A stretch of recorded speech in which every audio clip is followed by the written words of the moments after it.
Hi, welcome back guys. This is your friend, the What If guy, back with another fanfiction.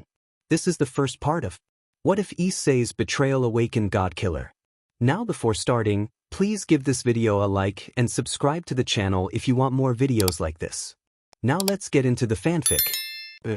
The school life of the Gremory and Citri groups had resumed, now in their final year before college. It was time to prepare for the future and consider career paths. However, for Issei, the brown-haired boy, these concerns were far from his mind. 2 months had passed since the war, and the third-year students of Kuo Academy were graduating and moving on to Kuo College Division. Among them were Rias Gremory, Himejima Akino, Sona Citri, and Tsubaki Shinra. The 4 great One-Isamis were now in college. At first, Issei felt a surge of happiness for them. After all, how could he not be proud when his loved ones achieved such milestones? However, the Occult Research Club, ORC, felt different without Rias and Akino. The atmosphere had shifted to a more work-centered focus, and the student council was so busy that the time spent together was minimal. As Issei walked toward a large building overgrown with plants and moss, he couldn't shake the eerie vibe it gave off. The path was broken, with roots from ancient trees tangled across the surface. He strolled slowly, hands in pockets, lost in thought. Suddenly, he was interrupted by the cheerful voice of his friend, Kiba, the blonde knight. "Hey, Issei!" Kiba called out, noticing something was off. "You okay?" "You seem distracted," he added, concern evident in his tone. Issei shrugged. "Nah, don't worry about it. I was just thinking about how we've been seeing each other less and less since Rias and Akino graduated." Kiba flinched at Issei's comment, surprised by the honesty.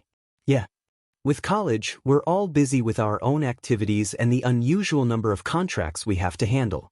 It feels like we're drifting apart," Issei replied, a sad smile crossing his face. As they continued their conversation, they approached the ORC building. They passed through the large, broken wooden door and made their way down the left corridor, spotting a double wooden door at the end. Opening the double doors, they found a staircase before them. They began to ascend, gripping the rusty railing that left a metallic scent on their hands. Upon reaching the second floor, they headed to the second door on the right and opened it, stepping into the next chapter of their lives. Inside the large, old-looking room were the members of the ORC. Issei, the brown-haired boy, noticed 2 familiar faces he hadn't expected to see. Issei thought to himself, Rias. Akino-san. The room had an unusual atmosphere. The ceiling was tall, and the walls were lined with bookcases filled with books. Strange sigils were inscribed on the surfaces of the shelves, written in a language he recognized as devil letters, which added an unsettling vibe to the space. At the far end of the room, to his left, there was a black desk with a leather chair. In the center, 4 red couches were occupied by people. Spotting the 2 women sitting on one of the couches, Issei couldn't contain his excitement and called out to them. "Rias! Akino-san!" he exclaimed cheerfully. The 2 women turned to him, but something in their eyes made him uneasy. They looked different, and he couldn't quite place why. "Hello!" Rias greeted him in a neutral, almost emotionless tone. Issei was taken aback by her coldness. Akino then spoke, her voice warm yet distant. "Issei-kun. It's nice to see you again. It has been a while." Her words felt strange, lacking the usual warmth he had come to expect. In the past, she would have rushed to him for a hug, but now she remained seated, her smile appearing forced. Kiba, the blonde knight beside Issei, sensed the tension but quickly composed himself. "Riasama, how have you been? It's been more than a month since we last saw you. College has kept us quite busy, so I apologize for that. But since today we had a free day, we decided to come by and check how things are going." "Right, Akino?" Rias replied, her tone still lacking warmth. Issei opened his mouth to speak, but Akino interrupted. "Yes. We wanted to check on all of you, especially Asia since she is the new president. But it looks like she has been doing well." "Thanks for asking, Akino One-Isama, Rias One-Isama. All of us have been quite well." Asia chimed in cheerfully, completely unaware of the tension. Kiba and Issei exchanged glances, realizing that Asia hadn't noticed how the others were acting towards Issei. Kaneko then spoke up, changing the subject. Rias-sama, Akino-senpai, we've been well. Even my sister has been doing well thanks to Yasaka-sama, who talked to her about a possible job as an ambassador of the yokai. Issei felt a growing suspicion that something was amiss with the women, as they seemed to be hiding something. Even Zenobia and Irina, who usually chatted among themselves, were quiet. Oh, so something like that happened to Kuroka-sama. I'm happy for her, Ravel added from the couch beside Kaneko. A brown-haired boy approached, his bangs obscuring his eyes. Is that all you are here for? Just to check? He asked, his tone cold. Realizing how harsh he sounded, he quickly softened his voice. Would you not want to talk more? Tell us about your college life. Anything at all.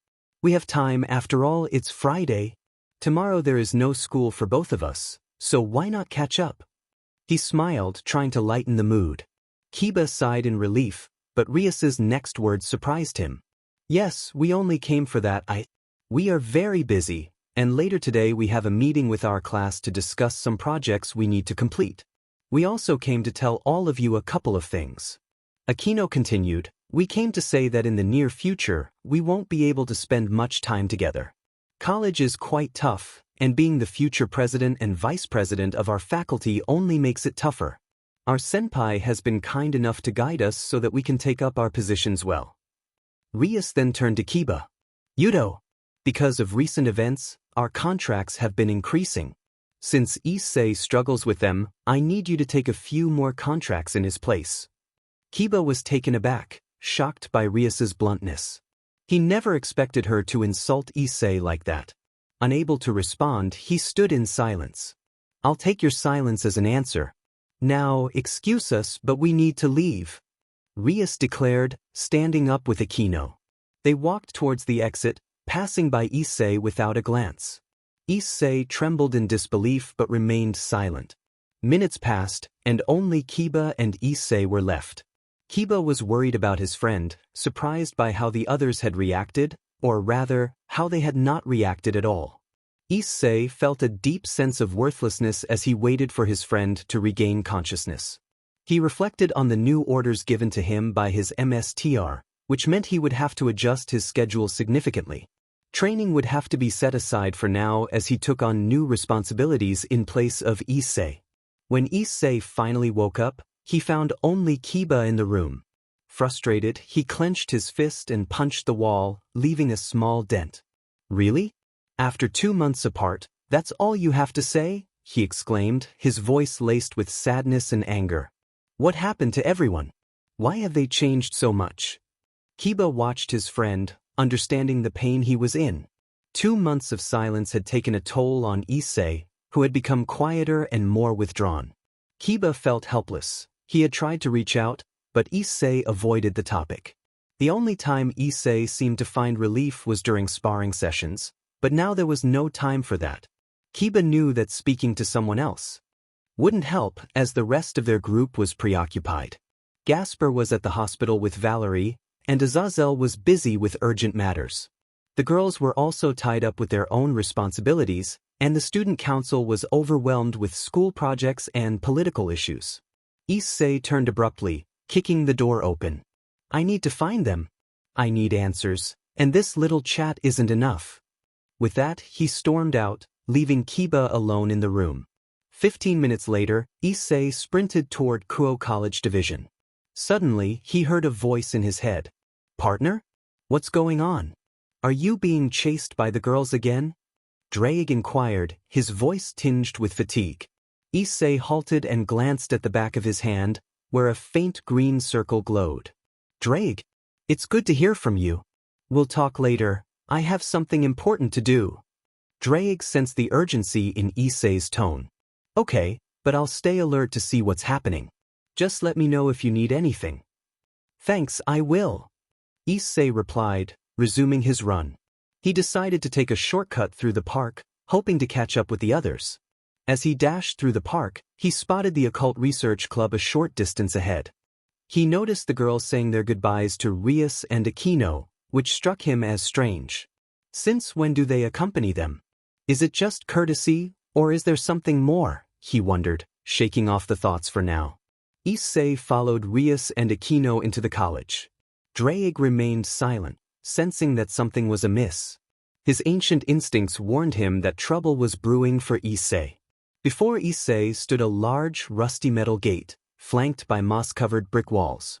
Beyond it lay a sprawling complex with a grand building at the far end and several smaller structures nearby. No students were outside, making it easy for Issei to slip through the gate. He trailed behind Rias and Aquino, feeling that something about them was off. As he approached the building, he noted its architecture, reminiscent of British universities. The two women continued their conversation, unaware of Issei's presence as he followed them inside. It appeared they did not notice someone was following them, a lack of awareness on their part. Soon, they entered the main building that seemed to be their faculty. They crossed the main door and walked towards a huge staircase that dominated the room. Balconies adorned the halls above, giving the space a refined and high-class appearance. Reaching the end of the stairs, they made a left turn, and at the very bottom of the hallway, a double door stood with a sign above it that read, Student Faculty, in bright gold letters, encased in an intricately detailed wooden framework. Issei, still at the top of the stairs, peeked out and saw Rias knock on the door. Seconds later, a man appeared. He was tall, around 6 feet, and appeared to be in his early 20s. His physique suggested he was involved in some kind of sport, and Issei's fighting experience led him to guess martial arts. The man had shoulder-length blonde hair and blue eyes as clear as the sky, but something in those eyes made Issei uncomfortable. It wasn't that the man was strong, but rather that he seemed like a threat. As Issei continued to watch the man converse with Rias and Aquino, Drake's voice broke through his thoughts, filled with hidden worry. Partner, something is not right. Something feels odd. Surprised by Drake's sudden concern, Issei widened his eyes and mentally replied, Drake, what are you talking about? Nothing will happen. That guy looks weak, maybe a low-class devil at best. Drake's tone was exasperated.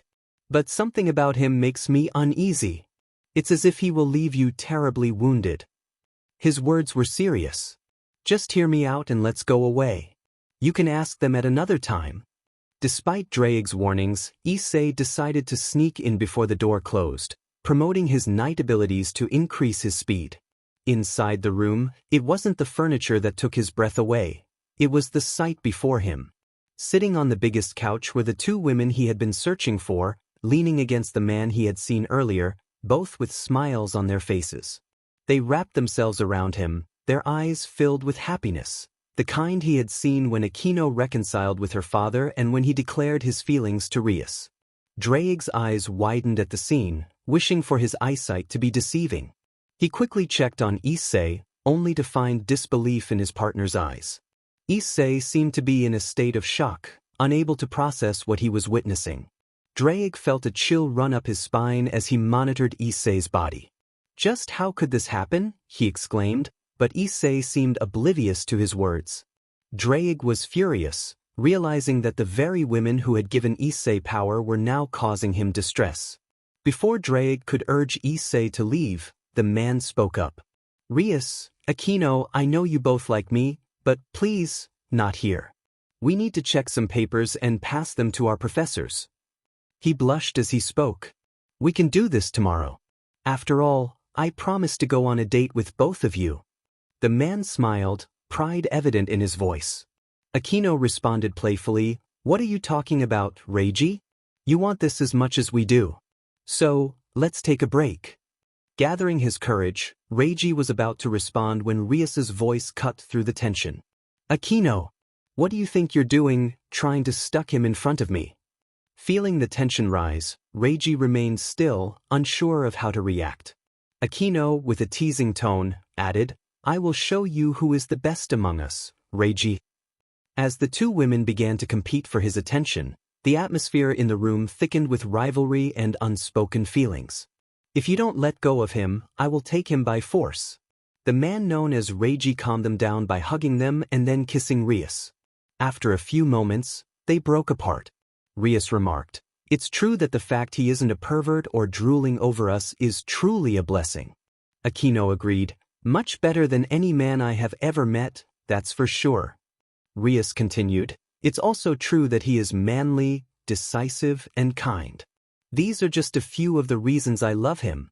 But first and foremost, he is not dumb, naive, or a pervert like someone Aquino and I know. Aquino furrowed her brows at the memory of that man. Certainly, compared to anyone else, especially him, he truly excels in all aspects. Aquino's voice took on a flirty tone. I have to agree that him not being a dumb pervert or a maniac obsessed with women is the greatest blessing we could have. Her words, however, carried an unintended weight. Meanwhile, Issei's mind was racing, unable to comprehend what he had just witnessed and heard. Drake sensed the danger of leaving things as they were. It could lead to destruction. I'm sorry, partner, but I have to do this, Drake thought, taking control of Issei's body and rendering him unconscious before sneaking back outside. This method required a significant amount of power and risked damaging Issei's body, but it was necessary. In Issei's mind, he could hear Drake calling out for him to wake up, but he remained in darkness.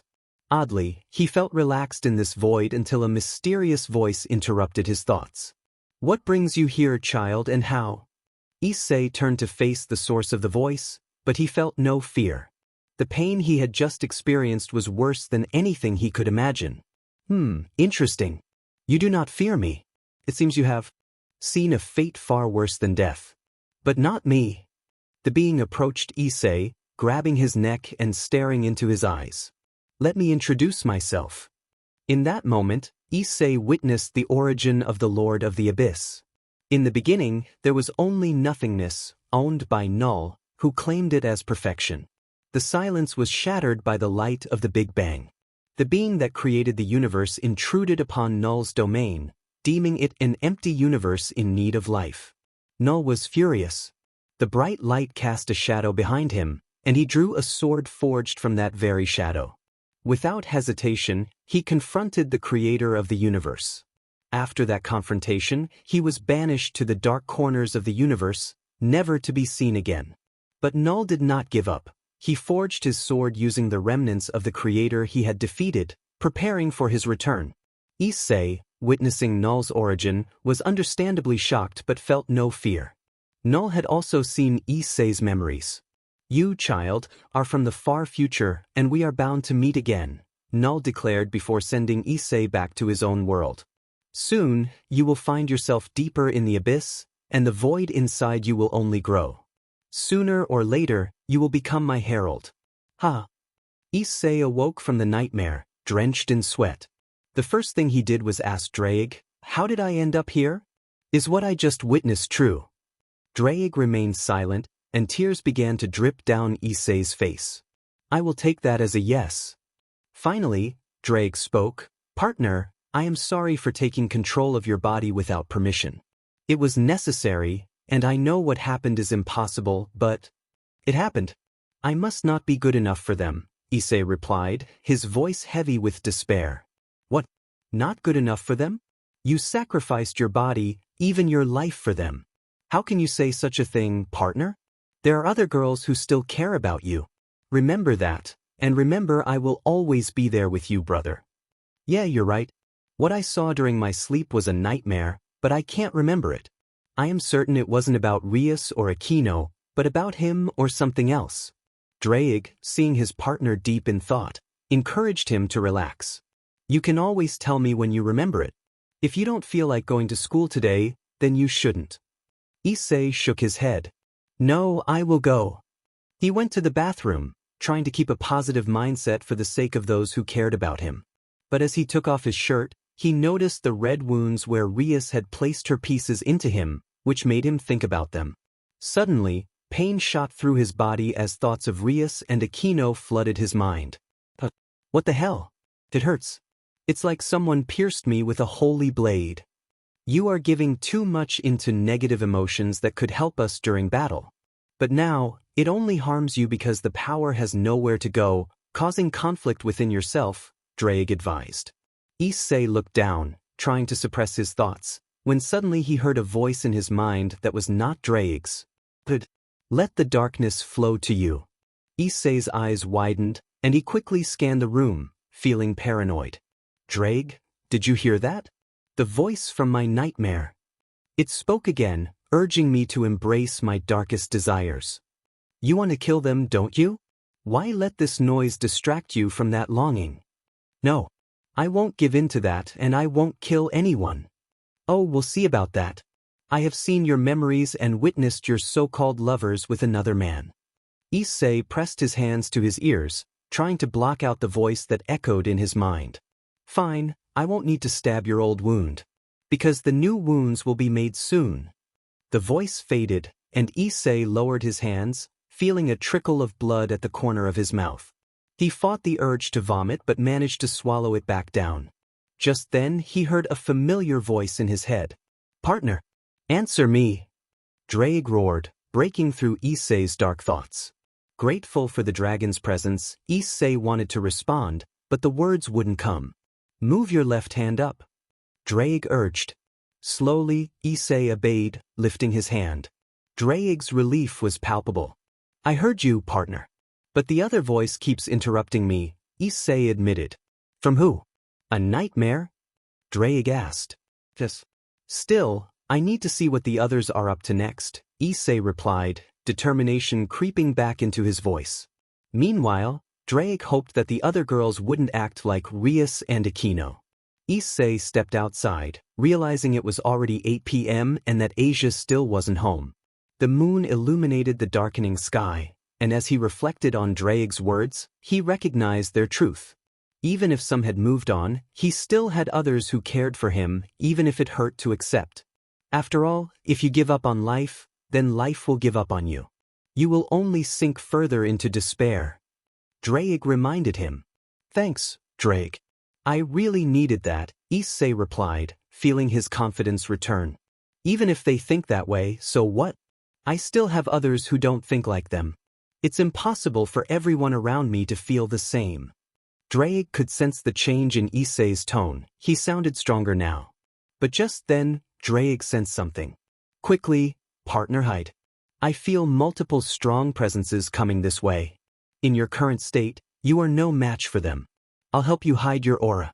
It will be easier to conceal you now, Drake warned. Issei flinched at the urgency in Drake's voice and quickly hid behind a bush. As he crouched there, he heard voices approaching. It was late, and it was unusual to find anyone in the park at this hour. He recognized the voices, but the topic of their conversation made him feel sick. Hey Asia, what do you think of these? Quite appealing, right? The boy I like gifted them to me. Irina exclaimed, her excitement palpable as she held a bouquet of roses. Zenobia chimed in, why do you feel so prideful? Isn't that a sin? You know he gave them to you to win you over. Irina defended herself. True, but Ryutaro is so sweet and gentlemanly. He always spends time with me and I love him. Asia interjected. Irina-san, Zenobia-san, it's true that the gifts are appealing, but you both have boyfriends. If Ryutaro-san and Suji-san heard you, they might start fighting. Both girls gasped in realization. Even though they are brothers, they are extremely competitive. Last time, they barely stopped fighting, Irina noted. Zenobia then teased Asia. Oh, so Asia, what about Ken? You two have been quite lovey-dovey lately. I heard rumors that you were holding hands and even kissing. Is it true? Asia blushed, flustered by the question. Oh, yes, those rumors are actually true, she admitted, her face turning red. Kaneko, a short girl with white hair, spoke up, Asia-senpai. Daring, her voice devoid of emotion. Asia hid behind Zenobia, even redder than before. True, Kaneko-chan, but don't you also have someone? I believe his name is Hijama. Zenobia teased. Kaneko widened her eyes in surprise. How do you know about that? She stuttered, blushing. Irina exclaimed, so the rumor was true. You like the youngest brother of Suji and Ryutaro. Kaneko's expression shifted to one of cold determination. That fried chicken is also after him, but she will never win. I have a feeling he will confess to me by the end of the month. As they continued their walk, Zenobia asked, What do you like about him, Kaneko-chan? Kaneko replied. Quickly, he's not a pervert. I hate perverts, especially perverted senpai. He's the worst. Zenobia laughed, quite rude words towards Utin there. But I have to agree, I hate how he's always thinking about something inappropriate. It gives me the creeps. Asia chimed in, don't be so cruel towards Issei couldn't help but smile slightly, grateful that someone cared about him. However, that smile quickly turned into a scowl. Zenobia spoke up, although he has his flaws, he is still kind. You could say that counters some of the negatives. She noticed the disapproving looks from Irina, Kaneko, and even Asia, prompting her to reconsider her words. Kaneko raised her arms in exasperation. Don't look at me like that. Zenobia continued, sure, he can be foolish and a bit misguided, but his kindness is a redeeming quality, even if he has more bad traits than good. Kaneko responded with a sarcastic tone, one good trait, and everything else is bad. This elicited giggles from Asia and Irina, with Asia adding, well, that's true. Zenobia replied, now that we have someone who isn't bad to us, we can leave those bad memories behind. The other girls nodded in agreement, exclaiming, true, much better than before. At that moment, Issei, who was hiding behind a bush, suddenly felt unwell. Partner, you need to get away from here as fast as possible. Your body isn't right. Drake urged anxiously. In Kuo Town, an unsettling atmosphere began to spread. Some residents felt goosebumps, while others struggled to breathe, sensing an overwhelming pressure that made them want to flee. A chilling sensation gripped the city, as if a disaster was imminent. The once clear night sky turned pitch black, and fog enveloped the streets, creating an eerie ambience. Coldness seeped into every corner, and an oppressive vibe surrounded everyone, making their hearts race with fear. Inside Kuo's college division, Reiji exclaimed, how could this be happening? It's summer. He noticed Aquino and Rias, their faces pale and trembling, clearly affected by the strange atmosphere. As he approached them, he felt the intensity of the situation increase, causing him to fall to his knees, struggling to breathe. Around Kuo, the other girls, Irina, Asia, Zenobia, Ravel, and Kaneko, experienced the same paralyzing fear. But just as suddenly as it began, the oppressive feeling vanished, leaving them shaken but unharmed. The sky cleared, revealing the moon, and the chilling atmosphere transformed into a normal summer night, albeit darker than before. They were left puzzled by the mysterious occurrence, but thankfully, no one was hurt. Back in the park, a boy knelt on the ground, surrounded by a chilling miasma that cracked the earth beneath him. He looked up at the pitch-black sky, his emotions overwhelming him as he summoned the boosted gear. Drake felt alarmed, realizing what his partner intended to do. With a voice that echoed with power, he began to chant, I, who am about to awaken. Partner, wait, don't do it. They don't deserve your sacrifice. Drake urged desperately. But the boy continued, I am the heavenly dragon who has stolen the principles of domination from God. Listen to me. Is this really how you want everything to end? You are better than this. Show them your strength without destruction. Drake pleaded, sensing his partner's resolve wavering. The tension in the air was palpable as the boy prepared to unleash his power. Broken beyond repair, but still there. There wasn't much time. The next part of the chant was soon heard. Issei laughed at the concept of infinite and grieved over the dream. This time, the chant came more abruptly, as if he didn't want to continue. Drake seized the opportunity. Partner, say, please don't do it. I know you are suffering. I know you want revenge, but this is not the way. Drake pleaded. Breaking his speech, the next part of the chant became clear. I shall become the red dragon of domination. After escaping from the avatar of Knull, a magic portal opened back to Issei's room.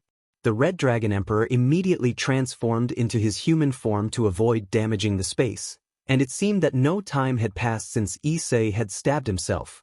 Drake looked around but suddenly stepped on something. He gasped in shock to find Issei's body lying lifeless on the floor, the portal having opened inside him, tearing his body in half. What? Issei, it can't be. You were just riding on my back. No, this is impossible. Drake exclaimed, still staring at his partner's dead body. While he was lost in disbelief, someone approached from behind. No, no, no. Don't you dare die on me. Get up. Drake urged, desperation creeping into his voice. A hand landed on his left shoulder from behind. Here's Issei, came the voice. Drake instinctively swung his fist at the figure behind him, but the mysterious person caught his fist effortlessly, causing the house to shake slightly from the impact. Hey, why did you throw a fist at your own partner? The figure asked. Drake remained on guard, but his dragon instincts told him this person was Issei. What? But you don't look like Issei at all. How would I know? We just came out of the portal. But whatever, I've got a bone to pick with those liars. Issei replied, a wild grin on his face. Drake still couldn't believe this man was Issei. He decided to ask a question only Issei would know. Alright, if you're really Issei Hayu, you should know the answer to this. Which hentai is Issei's favorite? The mysterious man's forehead twitched and he answered, J-Beach, and the DVDs are under my bed. Stop questioning me with embarrassing stuff. Issei that you knew is dead there on the floor. Drake pointed at the lifeless body, then back at himself. Me? I am the new Issei. The idiot pervert and naive one is finally dead. Now don't stand in my way. I have unfinished business with those beaches. Issei declared, smiling as he walked toward the door.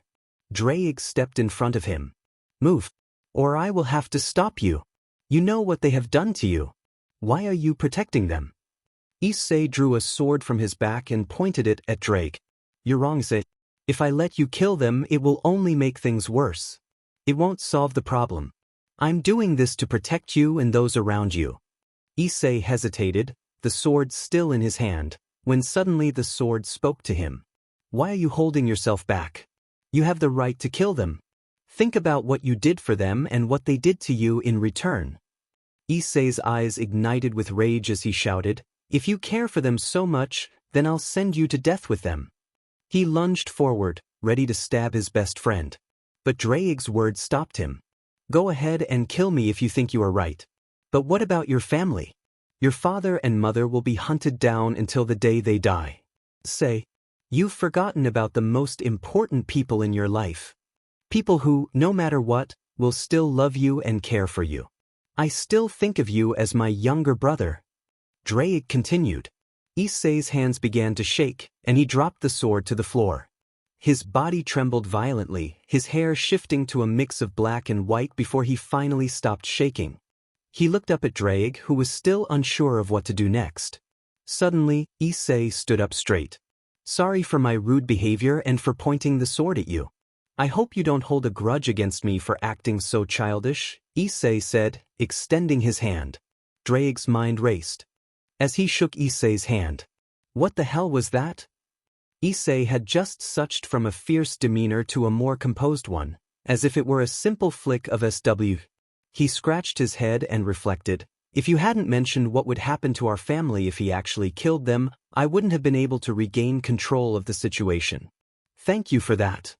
Drake, puzzled, asked, Issei nodded. Yes. Even though we share the same body, our personalities are completely different. In essence, we are the remnants of Issei's emotions and feelings. I might be mistaken as I just came into existence moments ago, but one thing is certain. Without us, Issei would be devoid of emotion and feeling, left with only a void. Drake inquired, what do you mean by remaining? Where is the other part then? Issei sighed. Think of it this way, I represent peace and a thirst for knowledge. That doesn't mean I'm harmless. The other side, the angry one, seeks justice and wants others to understand his suffering. He used to embody love and care, but that didn't end well, and love turned to hate while care morphed into rage. Without him, we wouldn't be standing here. He took a deep breath and continued, I used to represent a more frivolous side, but now my interests have shifted to something more productive, albeit still a bit twisted. Drake nodded in understanding. Okay, so what do we do with your old body? Issei pondered for a moment. I think we should either burn it or bury it. But the other side has a different idea. He wants to just leave it here. Drake raised an eyebrow. Really? What if they discover your body? What will your parents think? Issei was taken aback by that comment. Oh no. I completely forgot about that. Let's burn it and get out of here. 10 minutes later, after Drake had used his flames to incinerate the body and clean up, Issei was busy collecting the ashes in a plastic bag. Drake remarked, "This leaves a bad taste in my mouth. I never thought the first thing I would do after regaining my freedom would be to burn my partner's dead body." Issei interjected, "I'm still here." Drake asked, "And what will you do with your ashes?" Issei replied, "I want to give them a proper farewell. Let's get out of here." Suddenly, the sword spoke up. "Mayams, before we leave, I can use my abilities to give those who betrayed you nightmares when they come to this house." Drake was shocked. "Wait, the sword can speak now? What do you think about this nightmare idea?" Issei closed his eyes, contemplating. "That sounds like a reasonable punishment. But let me be clear, only target those who betrayed me, not innocent people. Understand?" Unbeknownst to him, Issei tapped into his symbiotic powers. The sword responded, "Yes, Mister. I will only target those who betrayed you. No innocent lives will be affected." Issei nodded. "Good. Let's proceed with your nightmare plan and leave. I'm getting bored." The sword unleashed a wave of void energy throughout the house, undetectable by any senses or magic due to its atomic level size. The sword introduced itself. "Apologies for the late introduction. My name is Necrosword, the God-Killer sword." Issei interrupted, Okay, let's skip the formalities. I'll just call you Neo, like from the Matrix. It sounds close enough. Let's go." Issei found his hoodie and put it on. As they walked out of the house, Drake had one last question. "So, what is your goal? I know the other side wants revenge, but what about you? What is your purpose?" Issei replied, "First, I need time to understand this void and the Necrosword. My instincts tell me that I need to be prepared for something interesting that will happen sooner or later. For now, we need a new place to live. Do you have any ideas?" Drake thought for a moment. "I do, but it might be too cold right now." Issei asked, "Where is it?" "I don't mind a little cold." Drake answered, "The Everest. Back in my day, it was full of trees and life. It's sad to see how it is now." Issei smiled. "Fewer people? That's good news, less to worry about." Drake ignored the comment and used his magic to create a portal to Everest. Upon arriving, Drake pointed at a large stone that resembled a dragon opening its mouth. "We are inside Everest. No signs of life here, just dragon bones and other remnants. I'm finally home." Issei looked around, noticing the paintings on the walls depicting dragons and their stories. Drake explained, "What you see are paintings that tell how we dragons live. Not what you expected, is it?" After saying that, Drake used his flames to melt the ice around the area. "All right, I'll clear away some of the ice. Issei, get ready." Issei nodded and gave a thumbs up. Drake created a fireball in his hand and slammed it into the ground, causing the ice to melt significantly and forming a new river inside the dragon cave. Issei remarked, "Nice. You just made a river." Drake replied, "I actually did that to have a place to take a nap and shed my old skin. I haven't shed in ages. After shedding, my appearance will certainly change." Issei nodded in understanding. "How long will it take for you to shed?" Drake responded, 1 or 2 months. "It shouldn't take longer than that. In the meantime, you should take this opportunity to learn about the Necrosword and control it, rather than letting it control you. Just don't start a war while I'm sleeping for 2 months." Issei replied, "I'll do my best. No promises." Drake jumped into the river and transformed into his dragon form. Moments later, the water began to boil around him as he settled in, appearing as if he were in an egg. Issei sighed. 2 months, huh? All right, Neo, it's time for you to tell me what you've been hiding. The sword, if it could sweat, would be doing so. I didn't mean to hide anything from you." Issei challenged, "Then how can I trust you?" Neo explained, Answer cannot lie due to the Codex, and you have the ability to dominate every being created by the void. However, you aren't at that level yet, nor are you using me to my fullest potential. Issei asked, Then how can I improve? Neo replied, I need to bond with your body and mind, but I require your permission to do so. Issei hesitated. My body. Title, The Void's Call. Issei stood at the edge of the void, a strange sensation coursing through him. Yes, I will connect you to the void, Neo, the embodiment of the Necrosword, affirmed. Permission granted, Issei replied, feeling the sword transform into a dark liquid that seeped into his body and mind. Suddenly, his vision darkened, and he was overwhelmed by the cacophony of countless voices, all screaming in pain. Make the voices stop, he shouted, desperation lacing his words. To his relief, the noise ceased at his command, and a monstrous figure emerged from the shadows, its form glowing red. Hello, Messieurs. I am Neo, as you named me. How may I serve you? The creature inquired. Teach me, Issei began, but another voice interrupted him. Don't forget about me. We want you to teach us everything. Neo nodded. Very well. First, we will explore the darkness and void energy. As Issei trained, he found himself split between two personalities, each learning different styles of combat and power. If Neo had to choose between the two, he would favor the one driven by rage and carnage. The calmer personality was unpredictable, with a strategic mind that could foresee an opponent's next move. The two personalities trained relentlessly against the void monster, the concept of time lost. In the depths of the void. Chapter, The Boiling Anger. A day passed, and Issei realized he had physically entered the void, not just in his mind. Curiosity piqued, he turned to the Necrosword. Can I bring someone else into the void with me? He asked. Yes, Issei. You can bring anyone, and time will stop once you enter, the sword replied. Perfect.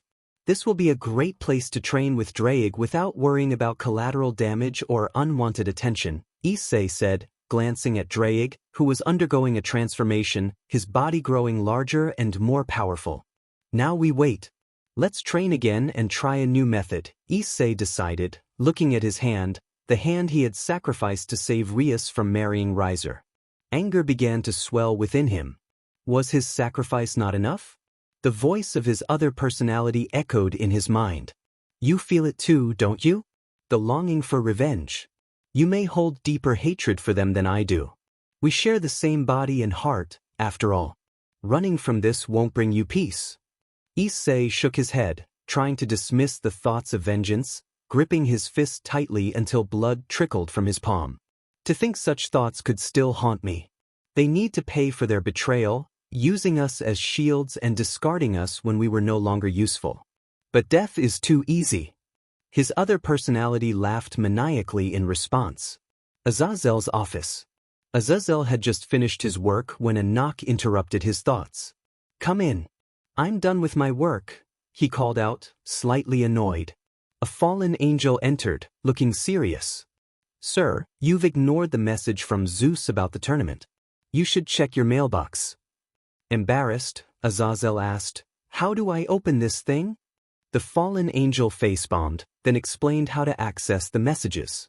Azazel found numerous unread emails, including one from Zeus and another from Issei, pleading for help and indicating he was in great pain. Concerned, Azazel stood up and rushed toward Issei's house. Issei, please be okay. Why didn't anyone report his condition? Something fishy is going on. I need to check on him first. Upon arriving, he knocked on the door, but no one answered. He entered the house, calling out, What the hell? Where is everybody? I need to go to Issei's room now. He stormed into Issei's room, but Issei was nowhere to be found. Instead, he discovered 7 evil pieces that should have belonged to Issei. Shocked, his hands trembled. This can't be real, he murmured. His attention was drawn to strange symbols and an unknown language covering the walls. Fortunately, there seemed to be translations written on the side. Reading the translations, he felt a chill. God is coming, he muttered, continuing to read. I am at my lowest point, and no one has come to aid me. Suspicion grew in Azazel's mind regarding the girls. Nobody? They didn't even try to help him, even though he is their boyfriend. This has to do with them. He shook off the thoughts and focused on the last message on the wall. The void answered my call for help. It promised me that the suffering will be no more. I will be free. Overwhelmed, Azazel sank to his knees, sadness washing over him. Why are you doing this, Issei? And the void? Determined to uncover the truth, he resolved to call Rias, but decided Surzek would be a better option. Underworld.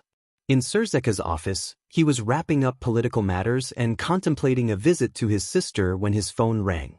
Seeing it was Azazel, he answered, "Hello, Azazel. What's going on?" "I'm about to visit my sister." "Surzek, that can wait. You need to listen to me carefully and don't tell anyone about this. If this news gets out, it could damage the relationship of the Bible faction with others. Do you understand?" Azazel urged, his tone serious. Surzek was about to make a joke but stopped, sensing the gravity of the situation.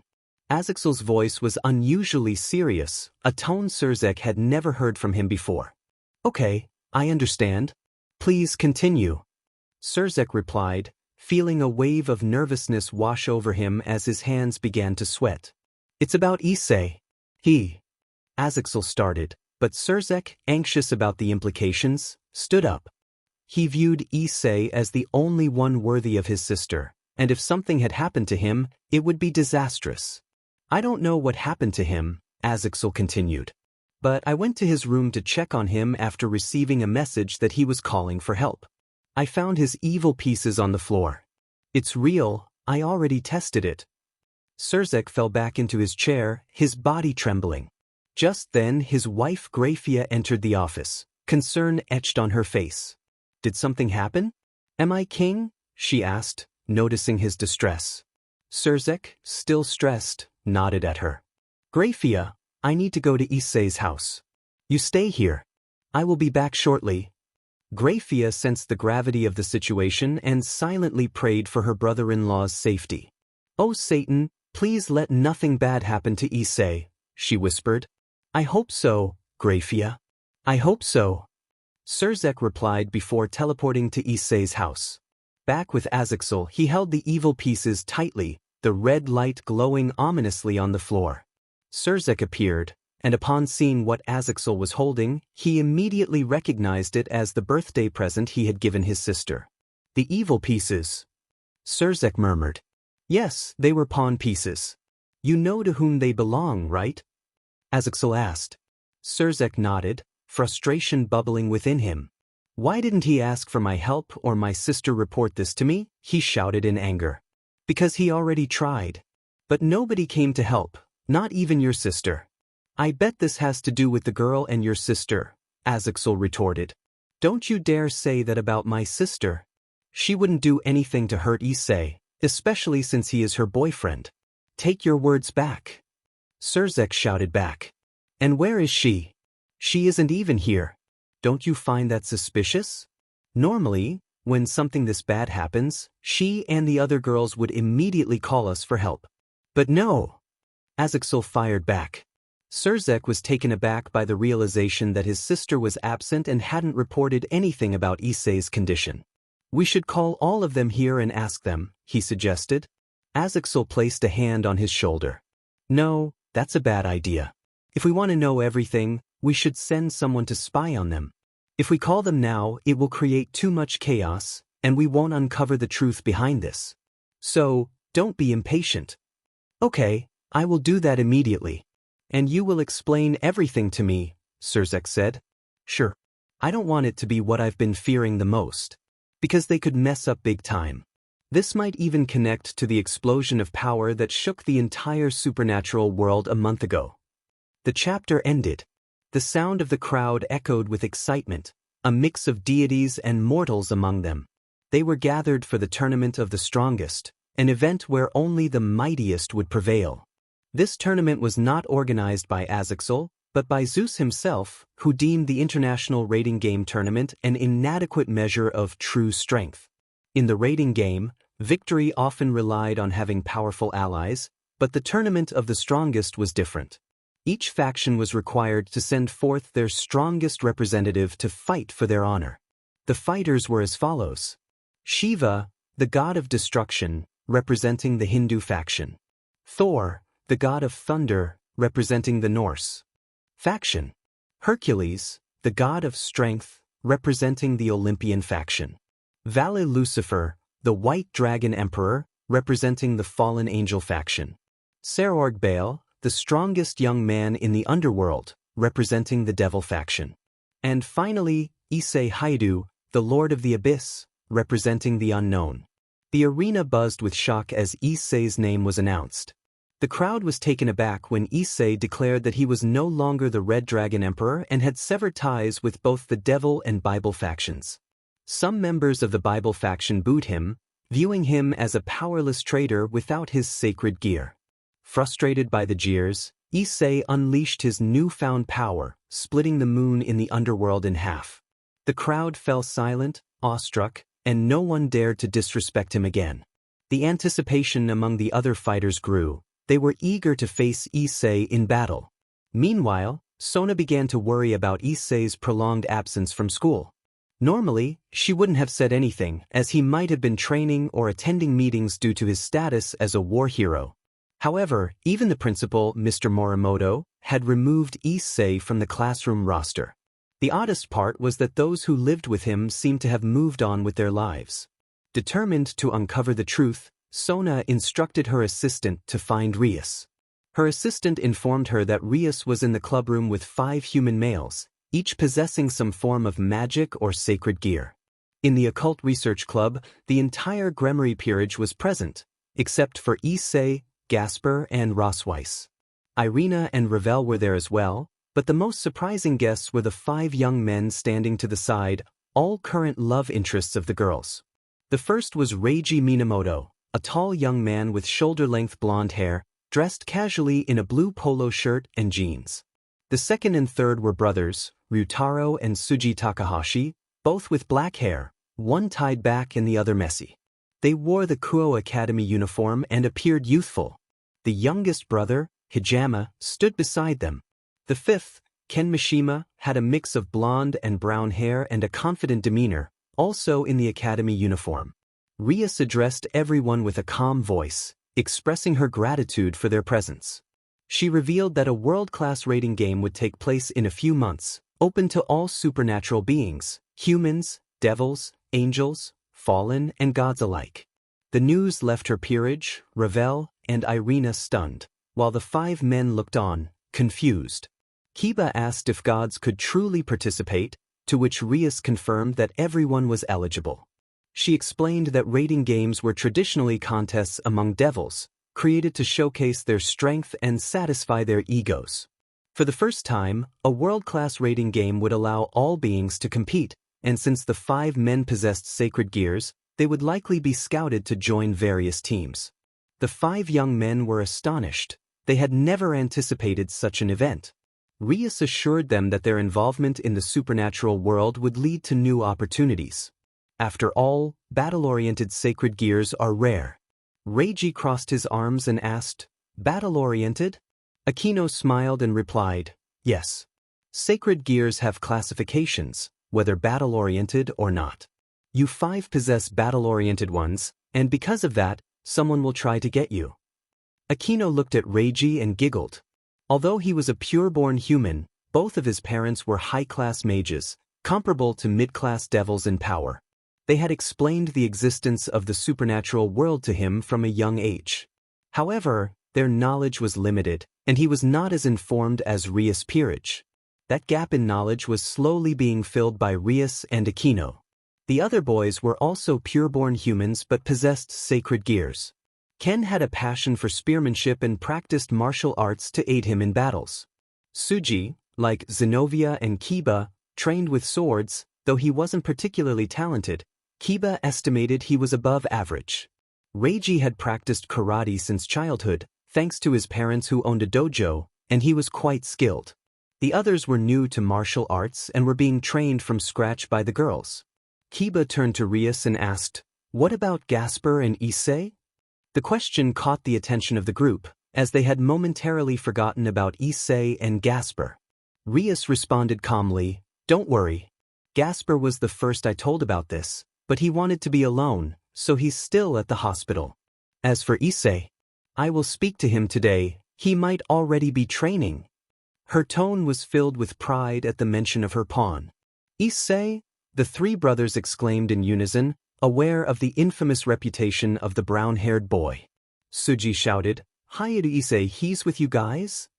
Kiba replied, "Yes, In is the sole pawn of the Gremory peerage." Ryutaro interjected, "That pervert?" His voice was filled with disbelief and a hint of anger. Hijama stood frozen in shock. Suji continued, "What can that pervert do? He can't do anything right, he's worthless and has no redeeming qualities. He's been threatened with expulsion far too many times." Kiba cracked his knuckles in anger. Ise is the possessor of the boosted gear and has fought many beings that only appear in legends. He has even defeated a few. Kiba spoke proudly about his friend, not wanting him to be talked about in such a way. The twin brothers and Reiji echoed, "Him?" Hijama asked, "Is he really the same guy?" Suji exclaimed, "That isn't possible. How could a pervert be someone that awesome? I refuse to believe it." Ken remained silent, knowing about his classmate's reputation but also understanding not to judge someone by appearances. Zenobia chimed in, "Yes, Suji. Issei has really done that. I say he is the strongest in the peerage." Zenovia's serious demeanor made Suji realize she wasn't joking. Reiji then redirected the conversation, "Boosted gear? What is that? A sacred gear?" Kiba answered, "Yes. It's one of the 13 Longinus and the strongest user of it." Their confusion deepened. Ken asked, "Longinus?" Asia, feeling slightly regretful for not mentioning it earlier, replied, "Oh, Ken's sorry. The Longinus are the 13 strongest battle-oriented sacred gears that exist. Once mstred, they can even kill gods from various mythologies." The group widened their eyes in shock at this revelation. Ryutaro exclaimed, "Something like that exists?" Irina confirmed, "Yes."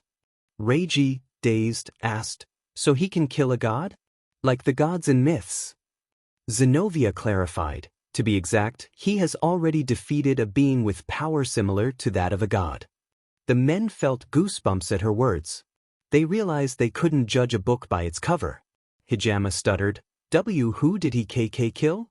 Kaneko answered, "A dragon." Silence fell over the ORC as the men struggled to process this information. The idea of Issei, with his infamous reputation, possessing the power to slay a dragon seemed irrational. They looked around the club for any sign that this was a joke, but the serious expressions of everyone present crushed their hopes. The five inhaled sharply, realizing this was no joke. It was a harsh truth they had to accept. Before they could continue, Sona opened the door, surprising Rias and the others. Rias asked, "What brings you here, Sona?" Sona replied, "I only came to check on Issei because he has been absent from school for almost a month now." Kiba dropped his head, realizing he had been too busy with contracts to notice Issei's absence. The girls seemed taken aback. Sona continued, "Can you please check on him? I might have to report it to higher authorities." Rias tried to calm her friend. "He might just be training or doing his own thing. Anyway, he will join me in this world-class raiding game." Sona stepped closer to Rias. "You all should know how he is doing. Just find him. You know how important he is." "Who is this you bring with you?" Sona asked, looking at the 5 male figures. Reiji stepped forward. "I'm a college student in the same class as Rias and Akino. My name is Reiji Minamoto." Ken introduced himself next. "I'm in my 2nd year. My name is Ken Mishima." Hijama, speaking awkwardly, added, "I'm in the same class as Ken." Before Ryutaro and Suji could introduce themselves, Sona raised a hand to stop them. "I already know about you all, except for Reiji Minamoto. Remember, I'm the president of the student council." Akino quickly tried to divert Sona's suspicion. "Rias and I just found out that they have sacred gears and some kind of magic. We thought it would be a good idea to help them learn how to use it safely." Sona looked at the others, and they all nodded in agreement. Just find him and report back to me, she instructed before leaving the club. Her suspicions were confirmed. Something was happening behind the scenes. After saying goodbye to their boyfriends, the girls agreed to train them before heading to Issei Hayadu's house, a place they hadn't visited in over a month. Kiba wished he could join them, but his contract held him back. As they walked, an uneasy feeling settled in their minds about Issei's condition. He had tried to speak to them, but they had completely ignored him. Guilt began to creep in for how they had treated him. Initially, as time passed, they started to forget about Issei, replacing him with an idealized version of a man they had admired since childhood, tall, handsome, and confident. They had wanted to get closer to their senpai, believing that understanding the male perspective would help them connect better with Issei. The other girls had questioned their motives, surprised by their reasoning. They thought it was a good idea. If they could understand other men, understanding Issei would be easier, and their relationship with him would deepen. However, as they spent more time with the boys they had chosen to understand, they began to develop feelings for them. They dismissed Issei, forgetting everything he had done for them, and even acted cruelly to ensure he wouldn't interfere with their plans. They believed that once their relationships were over, they could get closer to Issei. Yet, in their selfishness, they failed to recognize how much Issei was suffering. Their lack of trust in themselves and their inexperience in relationships led them to make choices that unknowingly hurt him. They began to compare Issei to the boys they were with, focusing on his faults and speaking poorly of him behind his back. They scorned, insulted, and ignored him, believing it was merely the truth. Upon arriving at Issei's house, they took a deep breath and stepped inside, but the atmosphere felt cold, as if no one lived there. "Issei, are you home?" Rias called out. "Issei," Aquino echoed. They expected him to jump out joyfully, but after a minute of silence, he didn't respond. Asia's worry grew. "Is Issei okay?" Kaneko suggested. "He's probably sleeping. Let's go wake him up." Zenobia added, "Still, he hasn't been to class for a long time. Something might have happened to him." "Don't say that," Irina exclaimed. "Just kidding. He's tough enough to survive a fight with a god. What could happen to him?" Zenobia replied. Ravel reassured them, "He is Issei after all, he'll be fine." They approached his room, expecting to see their old boyfriend. But when they opened the door, it was empty, save for a clean room and a note left behind. "Where is he?" Rias asked, puzzled. Aquino pointed at the note. "I think we should read it." Rias quickly picked it up and read aloud. "Rias and others, if you're reading this, you might notice that Issei isn't here because he's going to special training with Azazel for a world-class raiding game. Don't worry, he'll come back soon after he finishes his training. Sincerely, Surzik." Rias's suspicion grew. "Wait, my brother came here and didn't tell me?" Aquino noted, "It seems odd. But he sees Issei as his brother-in-law, so that's possible." This realization struck Rias, and she feared that if her brother found out about her relationship with another man and not Issei, chaos would ensue. Asia asked, "President, what should we do now?" "Let's just sleep here tonight," Rias suggested. Aquino chimed in, "All right then, I'll take Reiji for myself tonight." "No, you don't. I won't let you have him." Rias protested. The fear of her brother discovering her secret relationship faded, but the void power that Issei had planted to give them nightmares began to stir. It crept into their shadows unnoticed, waiting for them to sleep. And so, their nightmares were about to begin. The chapter ends here. The group found themselves plagued by nightmares, each one haunted by visions of their family and friends discovering their secret relationship. In these dreams, their loved ones expressed deep disappointment, even going so far as to sever ties with them. As they spoke, blood spilled from their mouths and eyes, a chilling sight. In the final moments of the nightmare, the old, naive Issei appeared before them. However, when they approached him, he turned his back, blood and pawn pieces spilling from his mouth. They rushed toward him, but he faced them once more, revealing that they had created this twisted version of him, his smile manic and his laughter echoing. The group was forced to confront the truth. They were nothing without him. In a shocking act, he pulled a sword from his mouth and swung it, severing their heads without hesitation, waking them from their nightmare. In another dream, the group envisioned their own wedding with Issei. Just as they were about to kiss him, the lovely music stopped, and the sky turned black. Suddenly, a photo of them with their new boyfriends fell from above. Their guests and families erupted in anger, hurling insults and objects at the perceived cheaters. Desperate for Issei's forgiveness, they noticed him laughing along with the crowd. Yet, something was wrong. Issei began to cough, blood and pawn pieces spilling from his mouth. He declared that he would rather return to dating Rainier than forgive them, tossing the pawn pieces at them. This caused Rainier to appear, stabbing them from behind before joining Issei, kissing him while they lay on the ground, covered in their own blood. This horrifying scene jolted them awake from their nightmare. Meanwhile, the Necrosword spoke to its new emissary, observing Issei's prolonged training without any progress. Issei was training in a void where time stood still, but the Necrosword pointed out that the creatures he fought were mere figments of his imagination, their strength reliant on his own. Realizing the truth, Issei cleared his mind, causing the creatures to vanish. He understood that this void was just empty space. The Necrosword laughed, explaining that he could manifest any nightmare simply by imagining his opponent's faces. Issei dismissed the idea as cowardly, believing he had reached the limits of martial arts. As he exited the void, Issei felt the need to call his parents, hoping everything was all right. He made his way down from Mount Everest, encountering a frozen body along the way. Checking the body, he found a phone and attempted to use it, but it was dead. The Necrosword suggested he try again, and with a surge of red lightning, the phone sprang to life.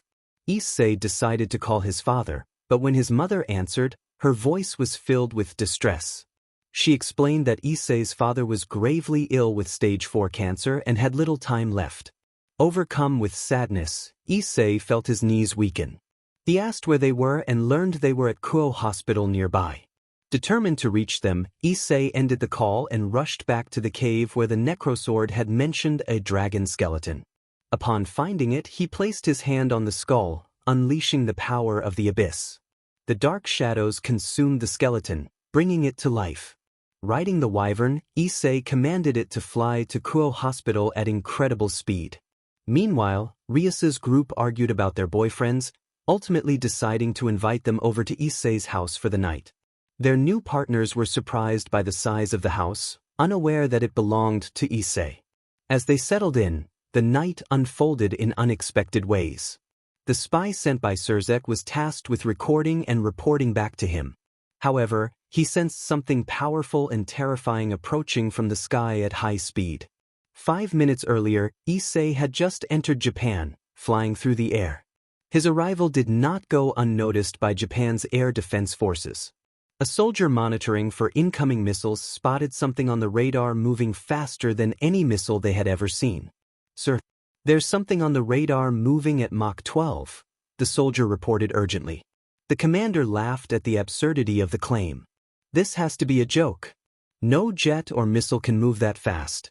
The fastest our technology can achieve is only Mach 8. Before he could finish, the alert system warned them that an unknown object had entered Japan at Mach. "Oh no. Alert the Air Force immediately," the commander shouted. Issei finally arrived at the hospital, flying above it with excitement. That was fast. Now, where should I land? He wondered, scanning the area. He spotted his house and sensed Rias's group inside, along with unwelcome guests. A surge of rage filled Issei as a voice echoed in his mind, taunting him. "Look at them, sleeping comfortably in our house. You should take action, send them to hell." Determined, Issei prepared his powerful attack. "How dare they bring those intruders into my home? They will pay," he declared, readying his death beam. Just then, he noticed jets from the Japanese and U.S. Air Forces approaching to investigate the unknown object. "Those pests. I'll deal with you later," he growled. Suddenly, his phone rang. His mother's number flashed on the screen.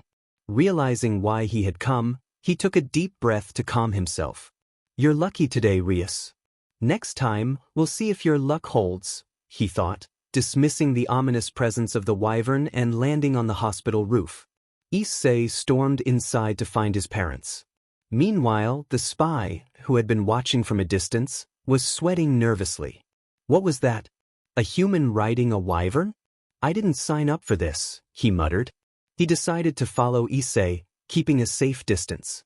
After waiting for about 10 minutes, the spy finally saw Issei on the hospital roof, carrying 2 unconscious individuals. He quickly began recording everything.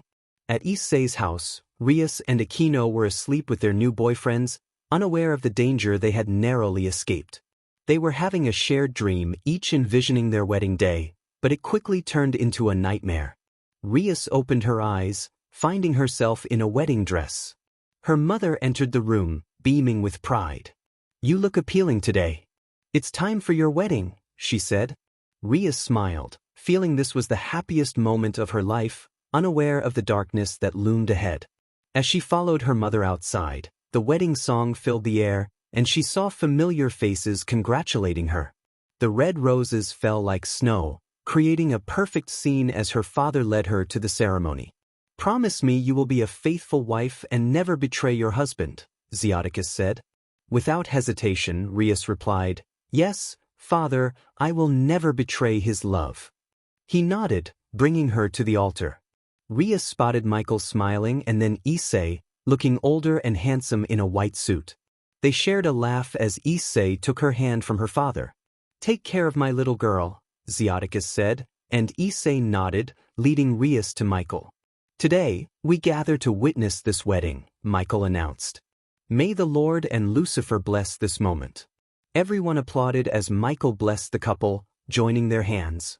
He asked, "Do you take Issei Haidu as your lawful husband, to have and to hold from this day forward, for better or worse, in sickness and in health, until death do you part?"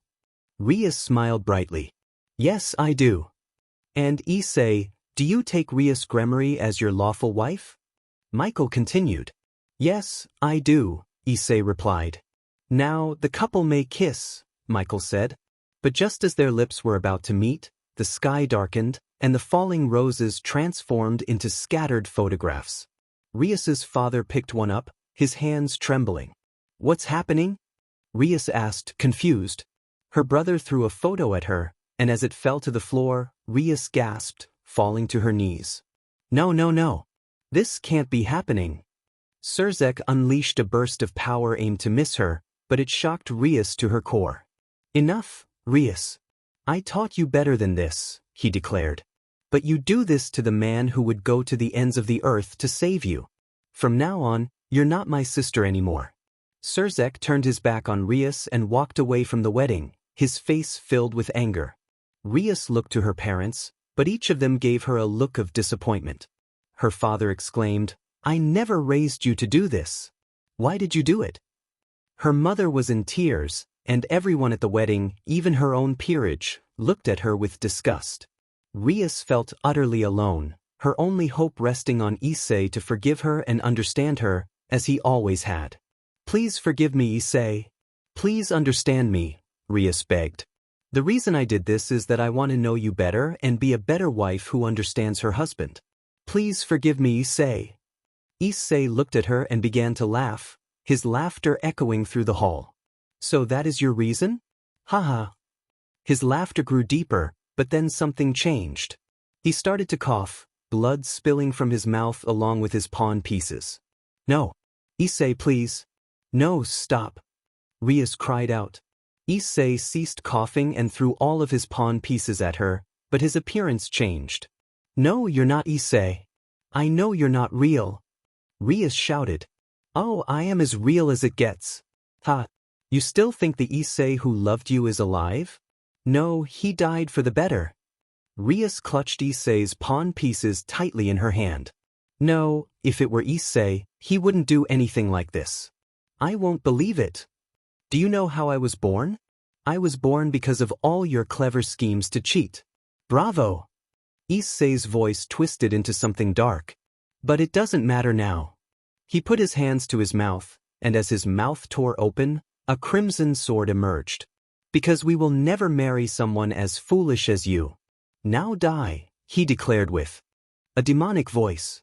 Rias braced herself, thinking she would be struck down, but instead, she felt a stab in her back from none other than Rainier, the fallen angel she had defeated long ago. Fitting end for the cheating girl, don't you agree, my first love? Rainier taunted. Rias struggled to speak. No, you can't. Be with him. Rainier moved to Issei's side and kissed him. Now it's your turn, darling. Issei smiled. Oh, with pleasure, darling. Then he swung the sword, severing Rias's head completely. This isn't just a normal nightmare. There will be scars on her when she wakes up, marked by the abyss. The nightmare ended. Rias and Aquino screamed for their lives in the middle of the night. Aquino, sweating, noticed that she wasn't the only one having a nightmare. Rias was drenched in sweat as well. Their new boyfriends woke up from the commotion. What happened? Are you guys okay? Regi asked.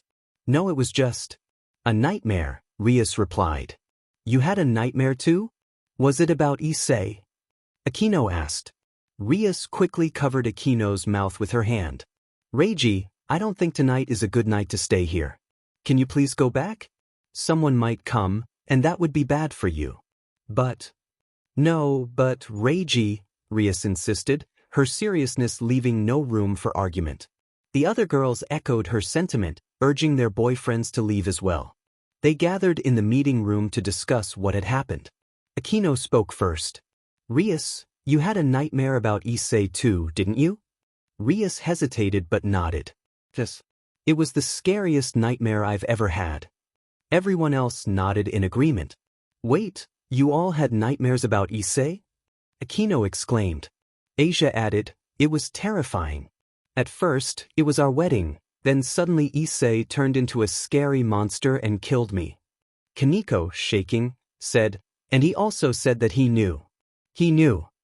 She broke down in tears, and Irina joined her, her wings turning gray from guilt. Zenobia was about to comfort her when her phone buzzed with a new message from Roswise, saying she would return the next morning. Rias, you might want to see this, Zenobia said. Oh dear, this is the wrong time for her to come back. We have to act normal and stay strong, Rias replied, also receiving a new message from her boyfriend. She noticed old messages from Issei that she had blocked, filled with pleas for help, revealing his pain. One message struck her deeply. I am dying, and where were you when I needed you the most? I guess I mean nothing to you. I am just a meat shield now, useless, so you threw me away. This will be the last time you see me.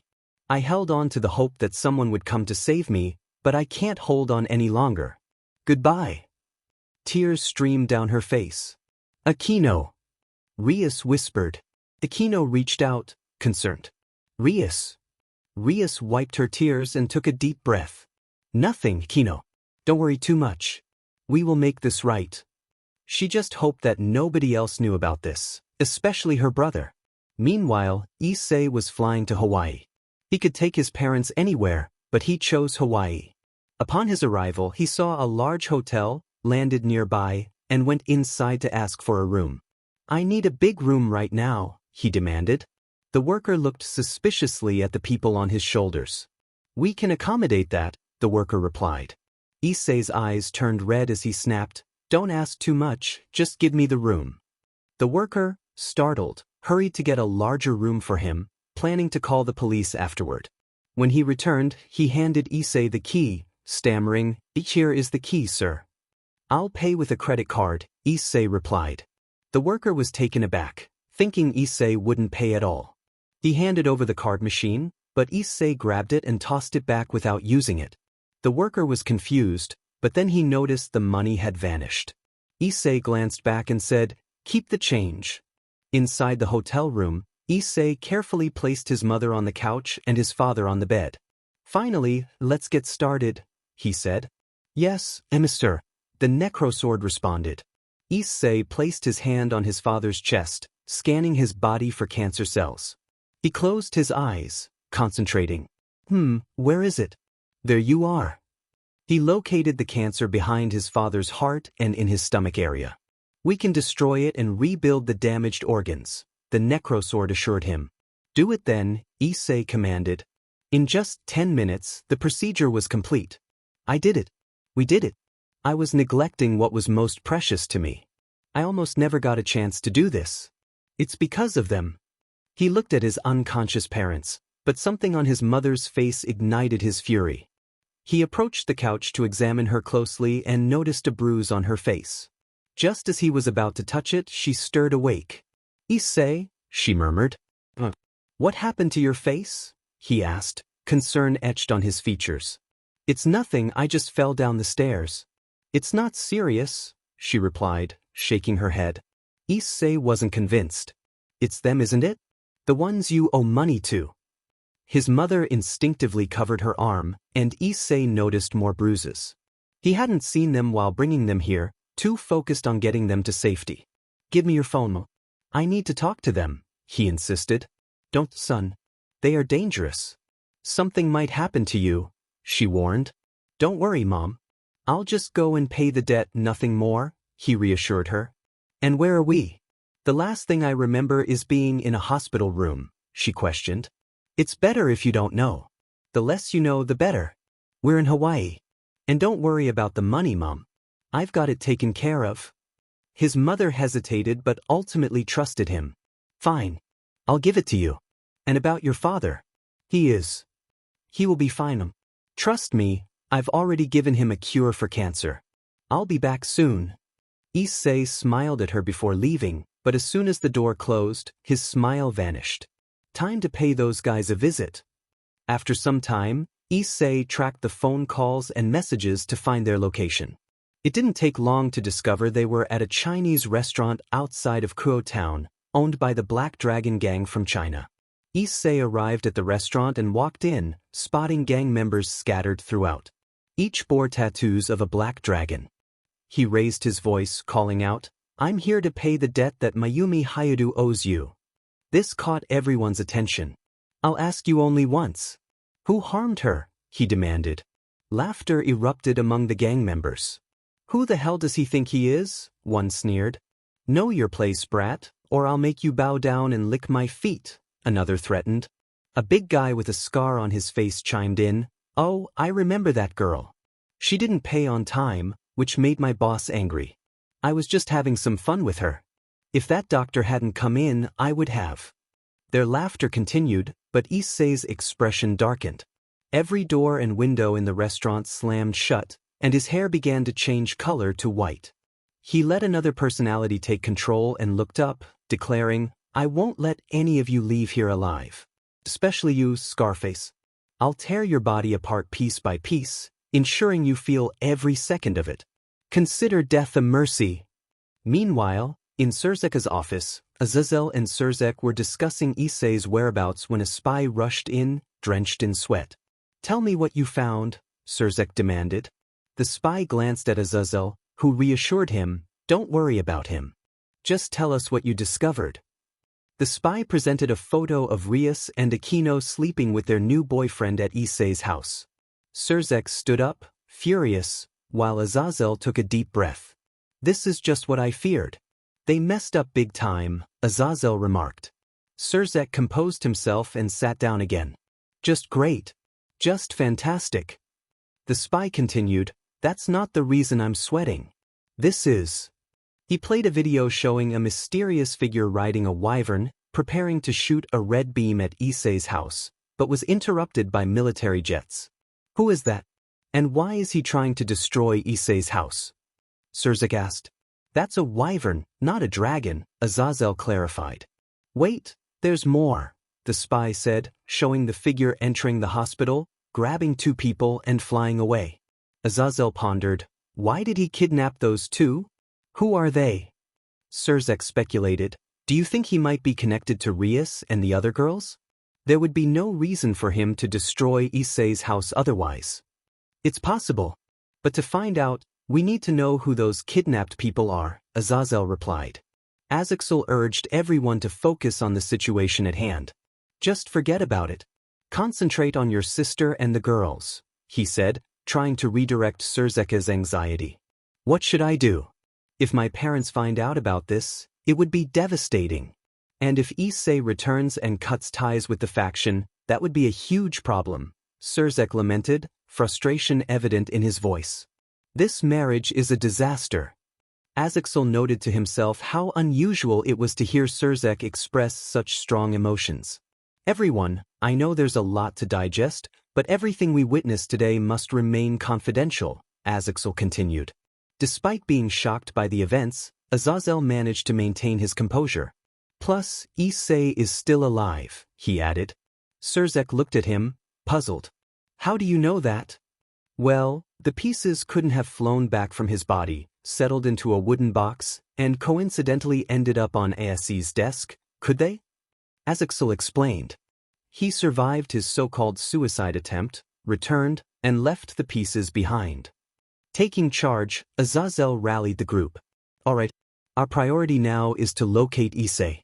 We must keep this quiet, no one else can know about this except us. Last spy, please find out who the two kidnapped individuals are. The spy nodded in agreement. Suddenly, Graphia burst through the door, urgency in her stride. Graphia, what's the hurry? Surzek asked, concerned. You need to see this, she replied, presenting her iPad to show the news. The reporter began. In tonight's news, we have footage from the Japanese Military Air Force. An unidentified object was recorded flying at Mach 12 towards Japan. Is it an alien, or is it a hoax? You decide. Just then, someone handed the reporter a stack of papers, and his expression turned serious. This just in, a massacre at a Chinese restaurant just outside Kuo Town. Everyone inside is dead. The video is too graphic to show on air. Neighbors reported hearing gunfire and screams for 5 minutes before silence fell. The scene is too gruesome to describe fully. Some even claim to hear the sounds of a monster devouring humans alive. One gang member was found with only his head remaining. The reporter continued, we have a picture of a symbol related to this incident, possibly linked to a new gang. Authorities are investigating to uncover who is behind this tragedy. That's it for tonight. Stay safe. Azaxel turned to Surzek. Did you see that symbol? It looks similar to what we found in Issei's room. Yes, there's definitely a connection, Surzek replied, his brow furrowed. Graphia, feeling out of the loop, asked, what are you talking about? What happened to Issei? Surzek exchanged a glance with Azaxel, who sighed. All right, I'll explain what happened to Issei. But promise me you won't tell anyone outside this room until we have a meeting to discuss it. Graphia nodded, understanding the gravity of the situation. 15 minutes earlier, Issei confronted a gang member, his demeanor shifting as he prepared for retribution. Okay, that's the last one. Scarface, where are you? Issei demanded, having dealt with the other gang members swiftly. Scarface, trembling, pleaded for mercy. Please, I'll do anything. Money, girls, just let me go. Shut your mouth, Issei snapped, grabbing Scarface by the hair and summoning his wyvern. Time for your snack. But eat slowly, let's start with the feet.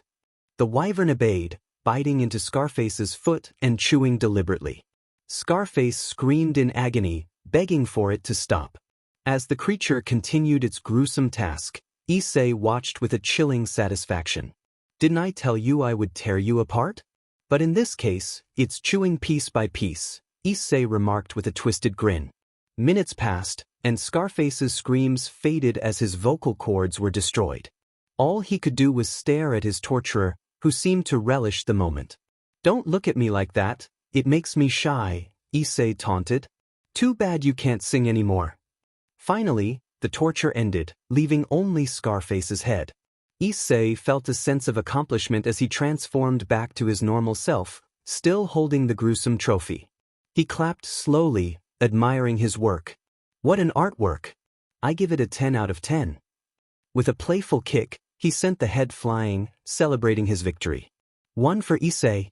Should we continue and find out who the boss is, just to pass the time, he mused, his other personality agreeing with enthusiasm. Let's go. We have plenty of time before Drake wakes up, Issei said, excitement bubbling within him. The chapter concluded. Chapter: Mama Bear and the Tear of the Fallen Angel. Issei continued his quest against the Black Dragon Gang in Japan until he uncovered the location of their headquarters, leading him to Shanghai, China.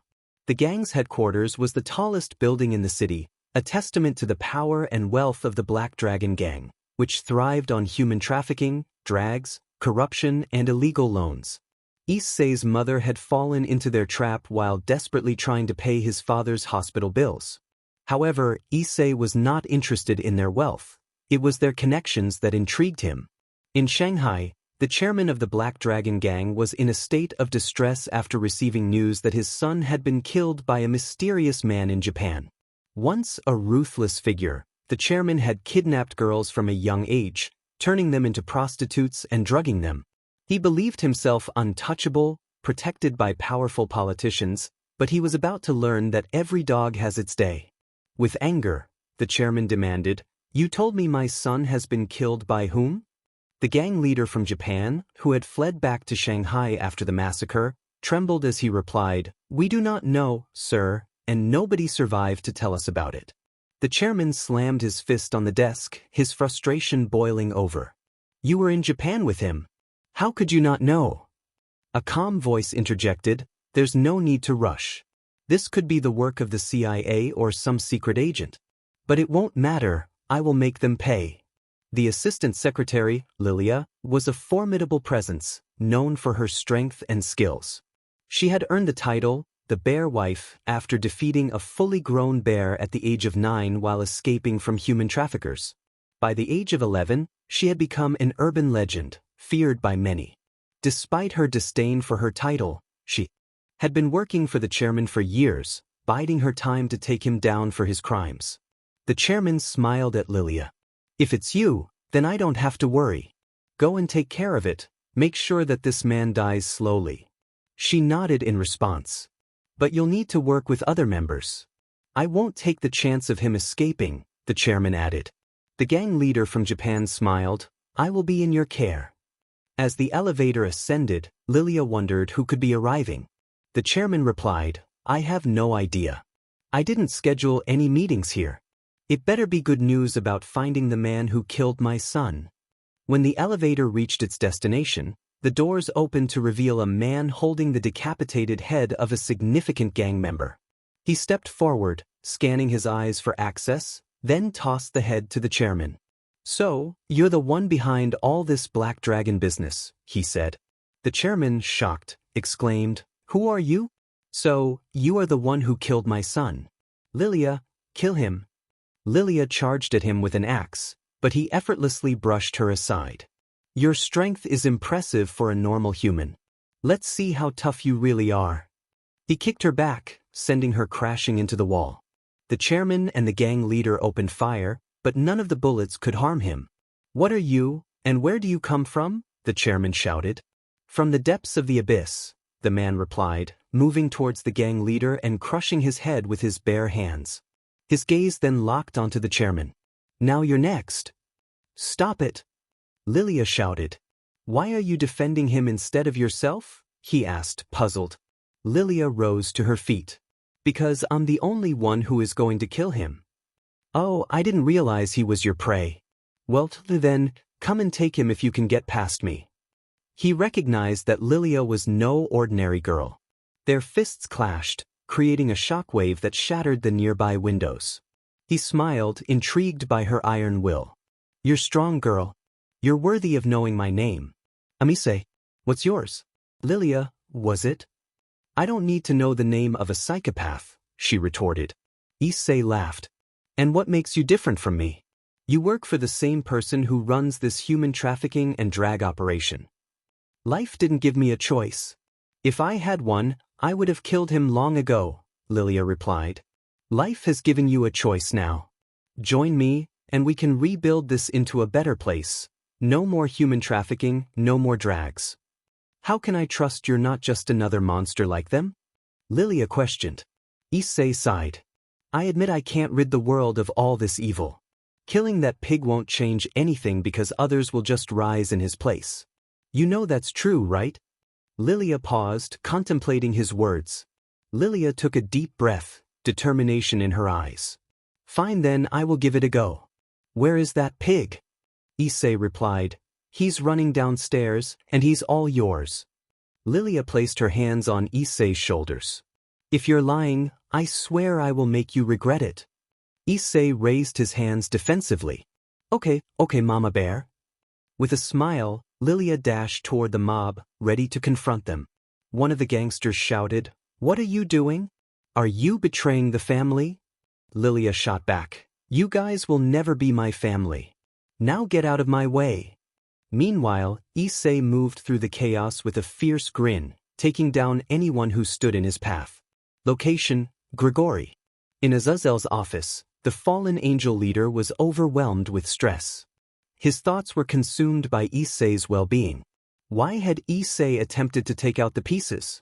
How had he survived? And most importantly, where was he now?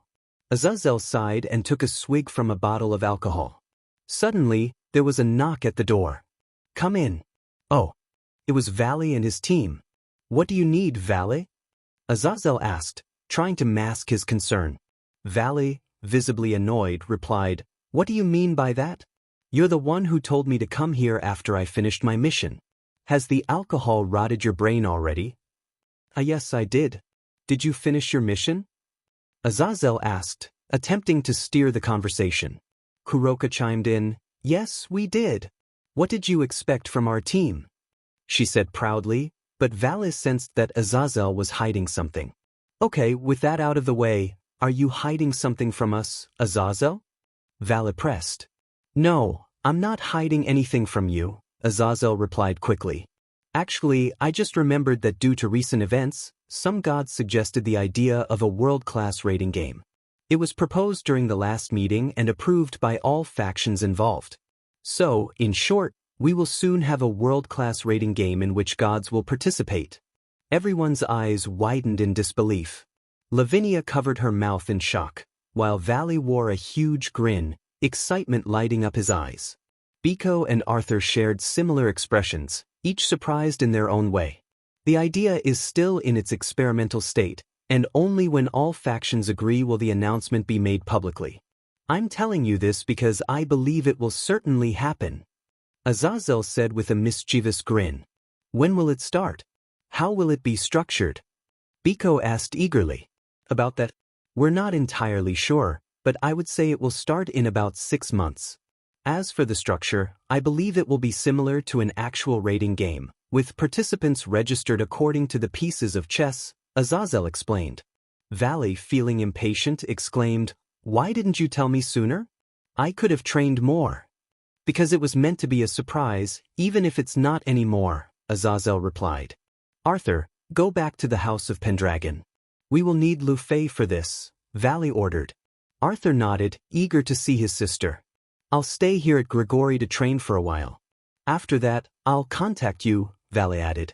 As they prepared to leave, Valley suddenly remembered, Azazel, during my last mission, I felt the energy of the juggernaut drive of Hayate Issei. I believe you should investigate. Azazel was taken aback, almost spilling his drink. He needed to maintain his composure, but the revelation was concerning. Valley, that's impossible. The energy would have been detected by us. Plus, there's constant vigilance in Kuo. Issei is with his girls. If anything happened, they would contact us immediately, Azazel explained, trying to dismiss the worry. Yet, deep down, Azazel thought, that much malicious energy and emotion. Even from here, we would have felt it. But we can't tell you yet until we find Issei. Azazel was lost in thought when he noticed that the silver-haired boy had left the room. With a sigh, Azazel lamented, Why is all this work piling up? I can't even focus on my projects.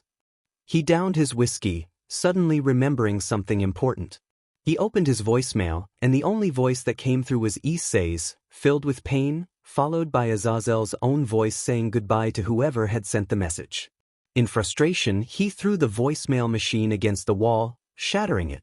Azazel laughed bitterly, tears in his eyes, blaming himself for not being able to save Issei. But it was too late now. Meanwhile, something powerful was awakening in the depths of Mount Everest. Title: The Return of the Dragon Emperor. The ground trembled violently, as if an earthquake threatened to shatter the entire mountain. Issei and Lilia had just destroyed the headquarters of the Black Dragon. Lilia continued to unleash her attacks on the chairman's lifeless body. You know he's dead already, right? Issei remarked, raising an eyebrow. Lilia shot him a look. No kidding, Sherlock. What now? We're going to take over the Black Dragon, Issei declared confidently. What? You're going to do the same thing that JRK did? All over again? Lilia exclaimed, incredulous. Whoa, listen to me first, Issei replied, raising his hand. Once we take over, we'll rebuild it. The resources the Black Dragon has could turn a country into a powerful military or a leader in technology. Burning it all would be a waste. So what do you suggest? Not that I doubt you, but how do we take those resources? And even if we could, how do you plan on rebuilding the Black Dragon gang? Lilia questioned. We'll only take the Black Dragon, not the gang. You underestimate my business acumen, Issei said. I understand human nature, but taking the Black Dragon is just the first step to dismantling the underground world. What you see is just the tip of the iceberg. Suddenly, Issei felt a powerful and familiar presence coming from the north. The Necrosword spoke to him. The Dragon Emperor is awakening. Lilia looked around, startled. Did you hear that? I'm not going crazy, am I? She grabbed his shirt. Nope, I can't hear anything. Maybe it's just the wind, Issei joked. Just kidding. Say hi to Necro. He showed her the sword, which spoke, Greetings, human. My name is Necro, or you can call me Necrosword. Lilia was speechless, but instead of fear, she seemed excited. I want it. I want my axe to talk like that too. Issei sighed. Believe me, soon it will become very annoying. But aside from that, I need you to go to this location and protect 2 people while I'm gone. Everything is in the note. He handed her a note. And where are you going? Lilia asked. To meet a friend, he replied, and then he vanished, leaving her wondering if he was like Batman. Great, just gone in Batman style. Let's see where I need to go. Hawaii. Neat. Lilia said to herself. Meanwhile, Issei summoned his wyvern and flew straight to Mount Everest. Emster, there are things I need to tell you, the Necrosword said. Then tell me already. I don't have all day. Issei urged. I can do better than that. I will pass the information directly into your mind, the Necrosword replied. Sounds good to me. Do it right away. Issei exclaimed. As the sword began to transfer information, Issei's eyes turned black and then back to normal. He took a deep breath and thought, the tournament and those opponents already know my intentions. But it doesn't matter now. I still prefer they bring those lesser beings than Riser to witness the tournament. Then they will understand just how insignificant their existence is. The Necrosword chuckled. I thought you were more of a quiet one. But I could remove their memories. Surprisingly, even without that, they will be desperate to acquire those sacred gears to enter the tournament. Without me, they are nothing, and I know them better than they know themselves, Issei replied. So you will show them your power instead of hiding from everyone in the supernatural world? The Necrosword asked. Yes, even though it will create big problems and annoyances once they see my power, Issei said. Location, Mount Everest. An intense earthquake began to ravage the mountain, boiling water and smoke erupting from the melting ice. Scientists had theorized that Mount Everest could hide a volcano beneath its surface, despite widespread belief that it was not volcanic. If it were, an eruption could send humanity back to the Stone Age or even lead to extinction. Lava poured from the mountain, and a roar echoed from within, shaking the ground for miles. The second wave of sound was even louder, creating a shock wave that could disable electronic devices within a mile radius. Fortunately, few humans lived nearby, as even the roar alone could be deadly. Issei arrived, hands covering his ears. Holy syrupy, that was intense. Let's take a look before everything is destroyed. The wyvern dropped him near where Draig lay in hibernation. With each step, Issei felt as if he were carrying the weight of the mountain itself. Wow, so this is what it feels like when my Juggernaut drive is activated. But this is much more intense, he muttered. As he approached Draig, the pressure intensified. Finally reaching the sleeping dragon emperor, Issei summoned his necrosword. "Wake up, you lazy lizard," he shouted, swinging the sword down and shattering part of the mountain. "Did it work?" "All right, let's clear all the smoke first," Issei said, raising his hand to create what appeared to be a black hole. As everything quieted, he waited for a response. "I didn't kill him. Or did I?" Suddenly, a giant claw emerged from the smoke, the dragon's body covered in lava. "For thousands of years, I lay dormant." Drake rumbled. "Hey, best buddy," Issei greeted. "Oh, it's you. I was just practicing that line while trapped in the ice," Drake replied. "You practiced that? What were you expecting, a human?" Issei chuckled. Issei and Drake shared a laugh after an impressive display. Issei's gaze caught something glowing below, and he pointed it out. "Hey, what's that down there?" he asked, curiosity piqued. Drake hesitated before revealing, "It's my secret treasure." Transforming into his human form, Drake looked at the treasure with intensity. "I have to do this," he said, contemplating the pile of gold coins. "What are you doing?" "We should take the treasure and leave before anyone arrives," Issei urged. "Come on, I haven't done this in a long time." "Just give it a try," Drake insisted. "Fine, let's do it," Issei replied, a grin spreading across his face. They fell silent for a moment, and then Drake broke the quiet. "Las Vegas is all I'm saying." "Neat, and Dubai too," Issei added. "But how are we going to carry all this gold?" Drake questioned. "Not a problem. I can use my power of the abyss to store it all," Issei suggested. "Good idea. So, you're getting better at using your new power?" Drake asked. "Not really. The more I learn, the more headaches I get. Plus, the raiding tournament of the supernatural world is about to happen," Issei replied. "I don't have time for a kid's show," Drake said, nodding in agreement. "Right? But what interests me isn't the raiding game. It's the one-on-one matches of the gods," Issei revealed. Drake raised an eyebrow. "How do you know about that?" "It's happened more than once. But what's your motive for entering this tournament?" Drake inquired. "It's simple, Drake. I want to show the supernatural world where we stand, reclaim our name, and take back our pride. Once we win, we can do whatever we want, free from any factions. So, what do you say?" Issei explained passionately. Drake considered Issei's plan. As the Dragon Emperor, it was in his nature to seek domination and pride. However, he felt it would be too easy to win the tournament. "I agree, but I won't fight in the tournament," he declared. "What?" Issei exclaimed. "I'm too powerful for this tournament. I doubt there's anyone who could give me a good battle," Drake replied, yawning.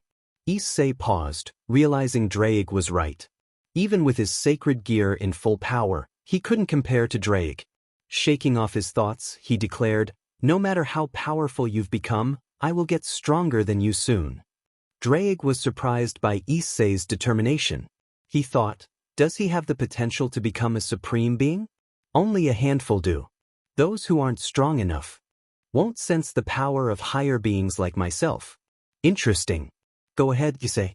Grow stronger and mature your thoughts. Hey, why are you spacing out? I already took the treasure. Let's go grab some drinks. Issei urged. Aren't you too young for that? Drake asked. Who cares? I'm young enough to challenge a god. Issei laughed.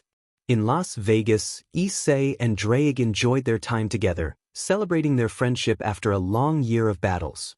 They reminisced about their struggles and victories, their bond unbreakable. During their conversation, Drake brought up Tiamat. Tiamat? The Chaos Dragon?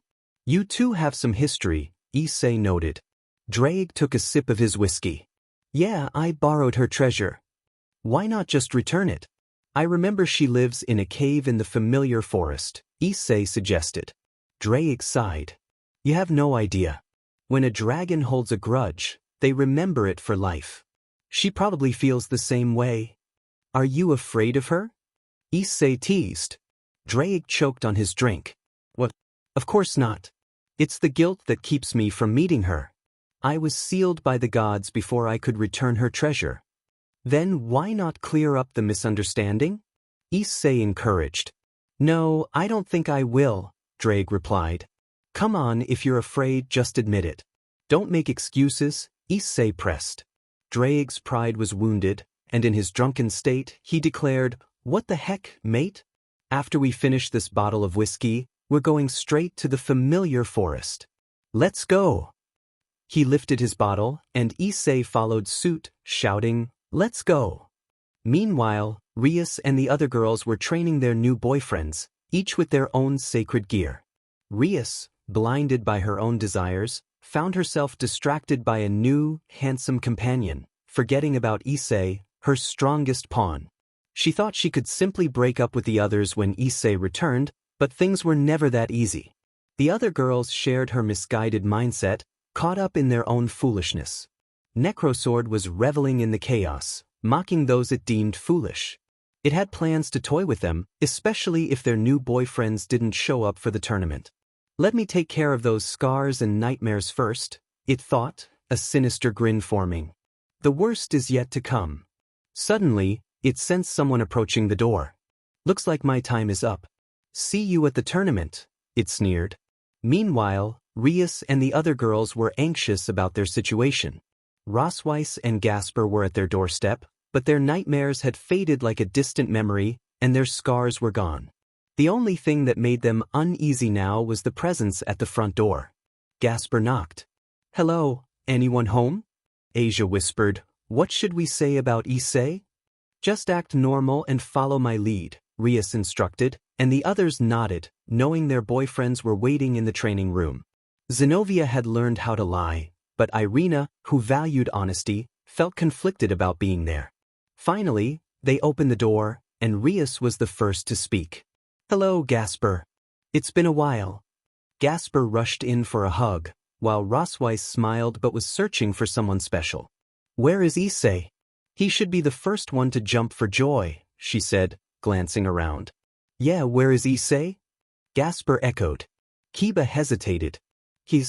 Rias interjected. He's currently training in secret with Azazel to prepare for the upcoming tournament. Rosweiss sighed. That makes sense. I should train too, so I can fight beside him once again.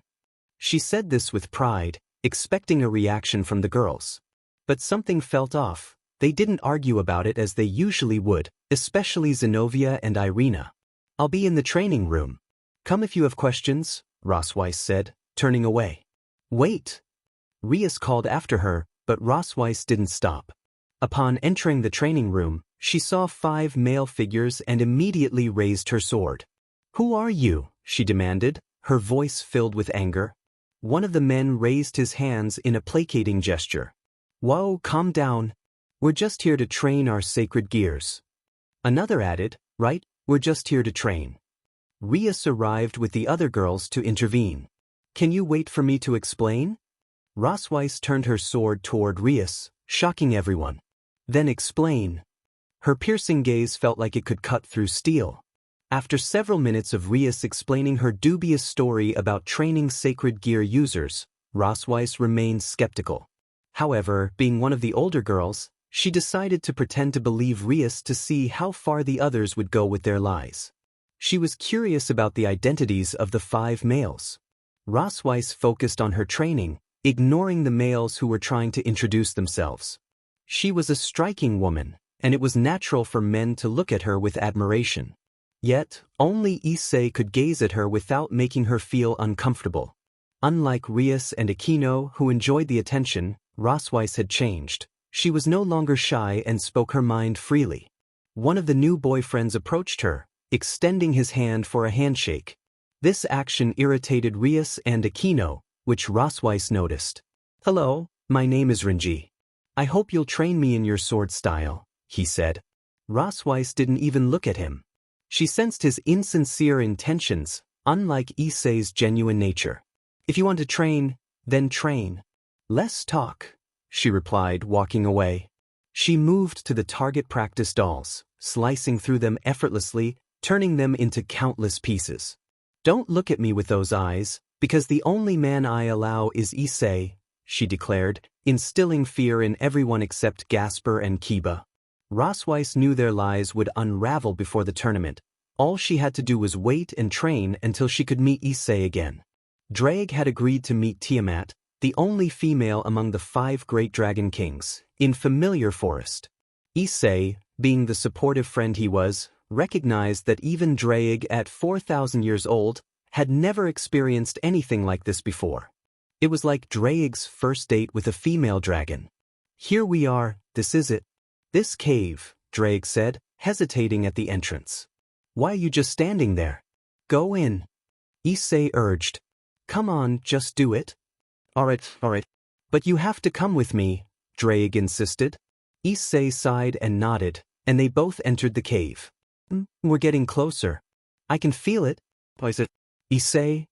Drake called out, but Issei had already moved to block the cave entrance with a giant stone. Be sturdy, Drake muttered. Who dares enter my cave without permission? A voice boomed. I remember you, brat. Just because you have Drake as your sacred gear doesn't mean you can come here uninvited. And Drake, I have a bone to pick with you. Where is my treasure? A blue light erupted from the cave, causing an explosion. Well, that escalated quickly, Issei remarked. Drake was pushed into the sky as Tiamat emerged, walking with blue flames beneath her feet and wings spread wide. She roared, I will burn you with my flames. She unleashed her blue flames at Drake. Now that sobers me up a bit. Tiamat, long time no see. Let's see what you've got. Drake replied, transforming into his dragon form. He appeared much larger than Tiamat and countered her attack with red flames that overpowered her blue flames, creating a massive explosion. Oh no! Issei exclaimed, watching as the shockwave injured Tiamat slightly. But that was because Drake aimed at her from the beginning, while Issei, who had also been caught in the explosion, felt as if he had nearly been deep-fried.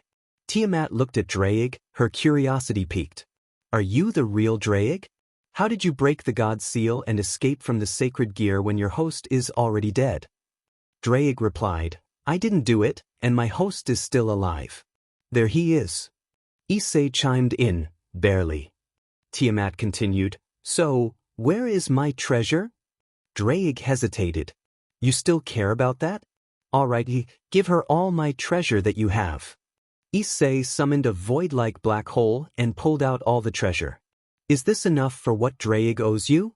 Tiamat and Drake transformed into their human forms. Tiamat examined the treasure and said, Yeah, it probably is. But what are your intentions for coming here? This isn't just to show me that you're free now, is it, Drake? You're here to pay your debt, aren't you? Drake started to respond, but Issei placed a hand over his mouth to stop him. We came here because we want to invite you into our group. It's an independent faction without ties to any other, just how dragons should live. Tiamat scoffed. Is that all? I already have my freedom. Issei laughed lightly. Is it though? From what I've heard, they still call the familiar forest devil territory, not yours. I don't care what the devils or other races think of me. If they come, I will burn them all. Tiamat declared fiercely. Oh, they will. But not now. Each supernatural faction is still weak. Once they regain their strength, what do you think they'll do? You either submit or die. The pureblood dragons will be extinct. I'm not talking about tomorrow, I mean 50 years or 100 years from now. Issei took a deep breath and continued, You and Drake should know better than anyone. You, who have lived for over 4,000 years, understand that peace is temporary, and so is war. Everything can come to an end, even the strongest. Tiamat raised an eyebrow. Oh, and what will you do about it, Mr. Peaceful Man? Issei grinned. I will put the dragon faction back into the supernatural world. Time skipped to Hawaii, where the group visited Issei's parents to discuss their plans afterward. Hi, Father, Mother. I hope you've been doing well, and you too, Lilia, Issei greeted. His mother replied, Lilia has been a great help. His father added, Oh, who is this gentleman with red hair? Is he a relative of Rias? Drake expected some reaction from Issei, but nothing happened. My red hair might be red, but I am not related to her in any way. Oh, how rude of me. My name is Drake. Tiamat introduced herself, and my name is Tiamat.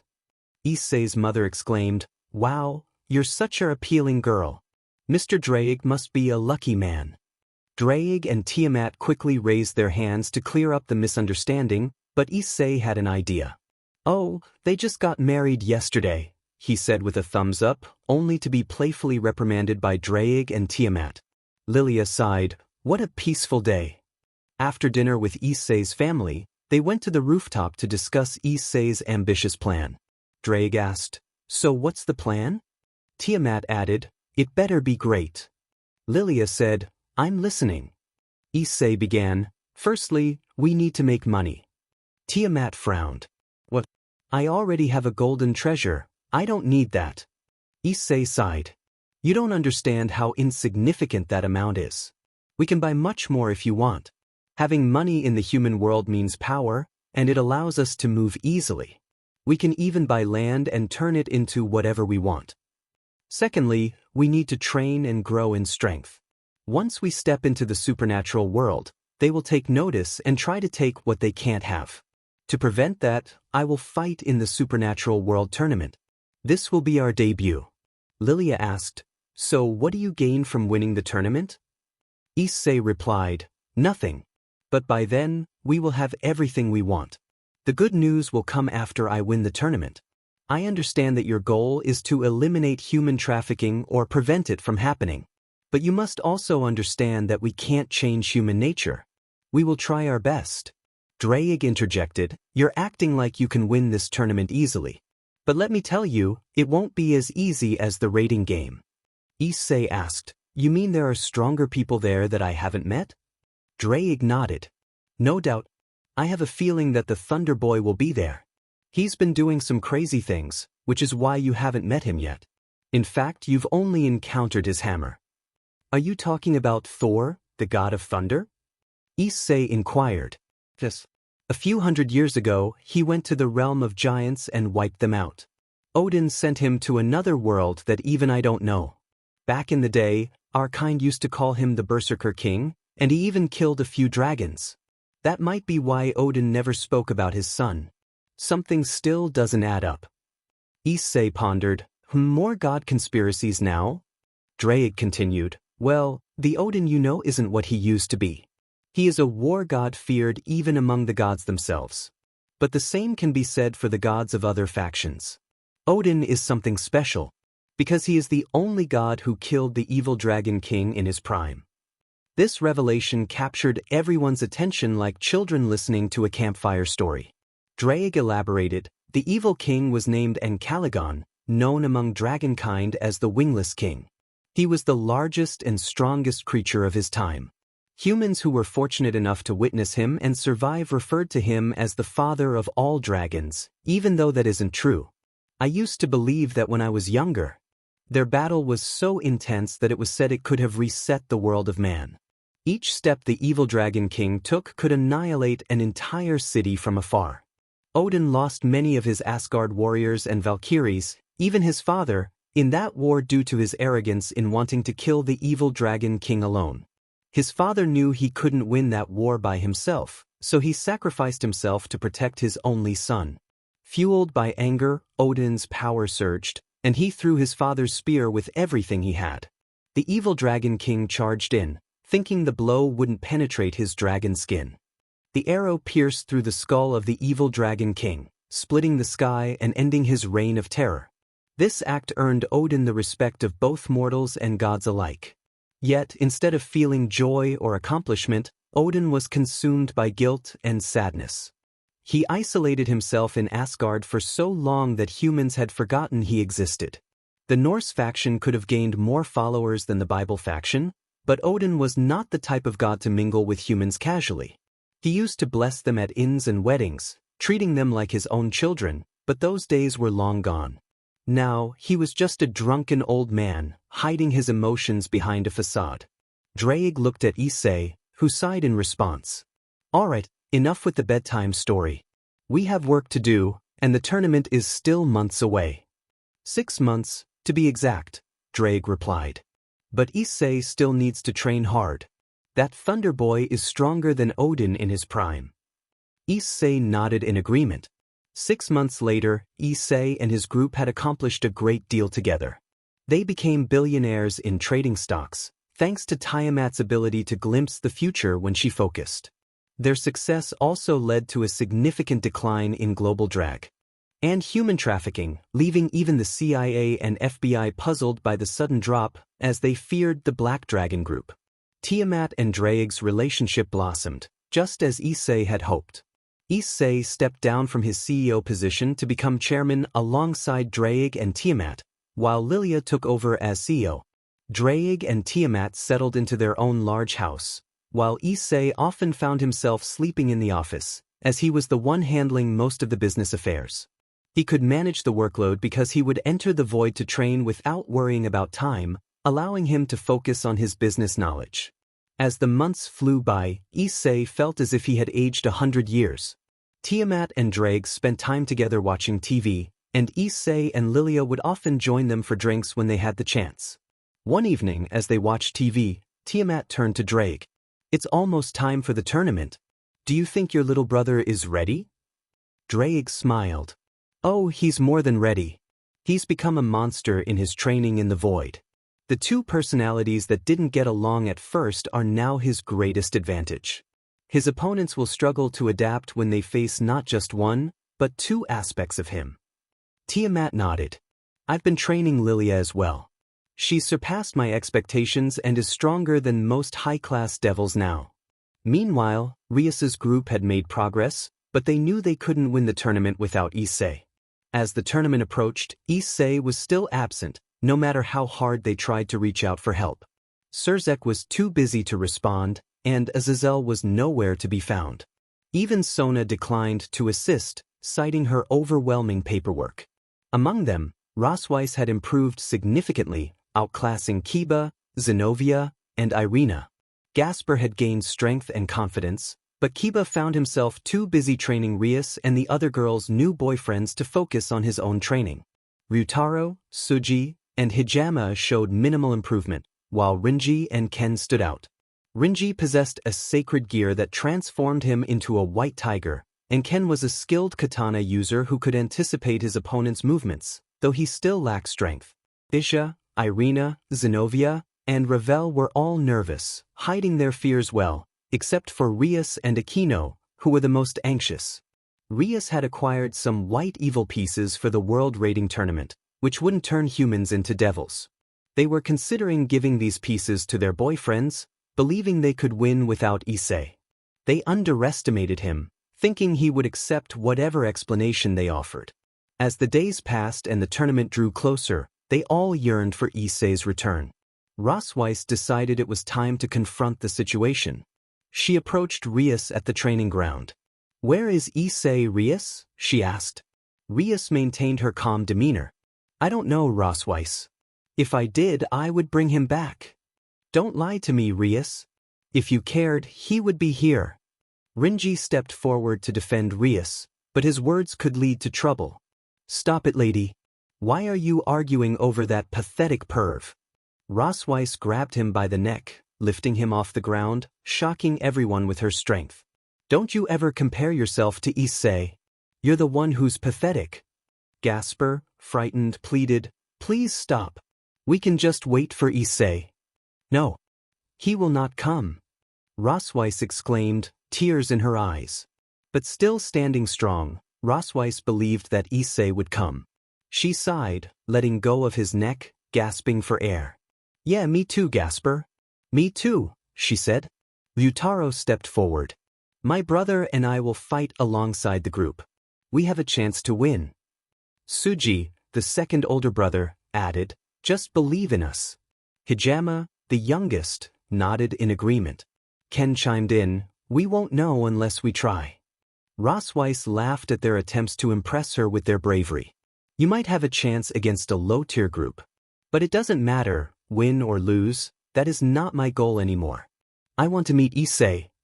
In her heart, Rosweiss felt that she no longer wanted to fight in the tournament. However, her pride as a Valkyrie wouldn't allow her to run from battle. Kiba looked at the ground, their morale at its lowest point. Usually, it was Issei who would lift their spirits with his speeches, acting as a leader when needed. As a knight, Kiba refused to go down without a fight and with honor. Surzek and Azixal had gathered some information about Issei's whereabouts. Grafia and Serafal were still struggling to understand how Rias and the others could do something like this to Issei. A spy had been doing a good job for the past 6 months, gathering information about him. Azixal cleared his throat to get everyone's attention. The tournament will finally start tomorrow, and we have identified 2 people who disappeared from Knull Hospital, Issei's parents. We know their location in China. Grafia immediately stood up. Then why don't we just go and rescue them? Serafal and Surzek were also waiting for his answer. Azixal replied, because the one who kidnapped them is Issei. Surzek asked, but how do you know, and how can you believe that's the case? Azixal sighed. It's quite simple. The fact that they are alive is enough for me to come to that conclusion. They even looked happy and were living a great life. Don't believe me? Take a look at this picture. He showed them a picture of Issei's parents driving a luxurious car in front of a big house. Azixal chuckled. Look at him spoiling his parents now. Surzek and the others noticed that Azixal hadn't laughed like this for a long time. Ever since Issei had disappeared, he had not been the same person. Tears streamed down his face, but they were tears of joy. Surzek sighed in relief. So what do we do now? Azixal replied, we do our best. The problem lies with Rias and the other girls, and I don't want anything to do with them anymore. I'm done. But if you want my advice, the best I can give you is to let the kid figure things out for himself. The person who has the most right to be angry and to punish them is Issei. Surzek asked, wait, do you think Issei will come to the tournament? Azixal responded, I believe he will. But one thing is certain, he won't be the same Issei anymore. I can only hope that we can still talk and reason with him. Surzek nodded. Yeah. The crowd rushed in from every corner, filled with humans who had the privilege to be there and gods from all supernatural realms. It didn't take long for the arena to fill up. This was the world raiding game, funded by the 3 Bible factions, the Devil faction, the Fallen Angel faction, and the Angel faction. Azixal had designed and suggested ideas for this tournament, aimed at building bonds between factions after so much war and bloodshed. Zeus, who loved this kind of entertainment, was the first to arrive in the VIP room, sitting alone before everyone else. However, he wasn't much of a fan when it came to team battle royals. The VIP door opened, and all the leaders of the Bible factions entered. Azixal remarked, oh, looks like the old man is the first to arrive. I guess he's excited for this raiding tournament. Ajuka, the genius devil, spoke to Zeus. I'm curious if you're familiar with raiding, if you don't mind me asking. Zeus placed his hand on his chin. I've heard it's very similar to a chess game, where the one who beats the king first wins, right? Surzek answered him, yes, you've figured most of it out. However, there are phoenix tiers that can heal their team, and they will have only one in each team. Zeus nodded, almost forgetting about the fighting matches he was most excited about. Anyway, the boy who has saved the Bible pantheon countless times is here to join the tournament, right? Azixal was filled with excitement about the upcoming fight between the Red Dragon Emperor and the White Dragon Emperor. He turned to Surzek and Ajuka, who appeared hesitant, beads of sweat forming on their foreheads. Azixal, usually serious, spoke up. His name is Issei Haidu and he will. Before he could finish, Serafal Leviathan interrupted him. Of course he will come. Even if he doesn't participate in the tournament, that wouldn't change our opinion of him. He gives his all when fighting against enemies that threaten to destroy the pantheon. Ultimately, it's up to him to decide if he wants to join or not. Zeus remained silent, contemplating Serafal's confident yet worried tone. He thought to himself, should I act like an old fool? They underestimate the mighty Zeus too much. I've seen the Big Bang with my own eyes. All right, I will play along with you youngsters. It wouldn't be fun if they broke their cool this early. Ah, excellent answer, young lady. We shall see, Zeus finally said. All the leaders of the main factions gathered in the VIP room during the tournament, but one leader was missing. The leader of the Norse gods had not arrived. Zeus mused, it seems like Odin won't be coming until the real tournament begins. Azixal glanced at Zeus, who seemed lost in thought. So, where is the Olympian team that will join the raiding tournament? Azaxel asked. Oh right. Ares and Hermes, along with their team, will be joining. If I'm not mistaken, Zeus replied casually. You didn't pick them yourself? Surzek inquired. Ajuka, worried about his friend's rudeness, interjected, Surzek. Zeus waved it off. Oh, it was nothing. It's a shame Hercule is busy, he would love to fight those strong fighters. Of course, Hercule is saving his power for the Ragnarok tournament, not this cushy Ivy League tournament, Zeus thought.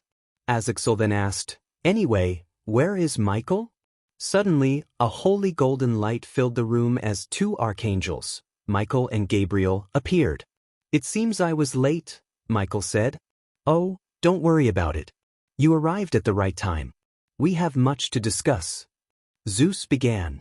Meanwhile, on the other side of the stadium, the participants of the tournament were preparing for their matches. Two teams would fight until a winner emerged, progressing to the finals in a single day. While this might seem rushed to humans, the gods had superior medical capabilities, so there was no need for rest. All the supernatural beings were watching closely. In the midst of it all, Buddha, who had achieved pure enlightenment, wandered around the stadium with a bored expression. After thousands of years, is this all they have? He thought. Zeus said it was time for the tournament again, so maybe I came here too early. Now where is Zeus? I think I'll sit back in the tree of life. Meanwhile, Rias's team was feeling nervous. Their new boyfriends seemed confident about their first experience in the raiding game, especially in such a prestigious tournament. The older members of the team were lost in their thoughts, wishing Issei were there to lift their spirits with his motivational speeches from their countless battles together. Without him, their confidence wavered, and they feared they might not even make it to the top 4 or 5.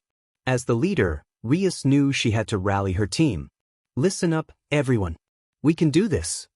Gasper looked worried, but Kiba noticed and patted his head reassuringly. We just have to fight through this. After that, we'll go find Issei, I promise, Kiba said. Rosweiss remained silent, having trained the hardest and now being the strongest in the team. Zenobia and Irina, however, held on to the belief that their new boyfriends would help them win.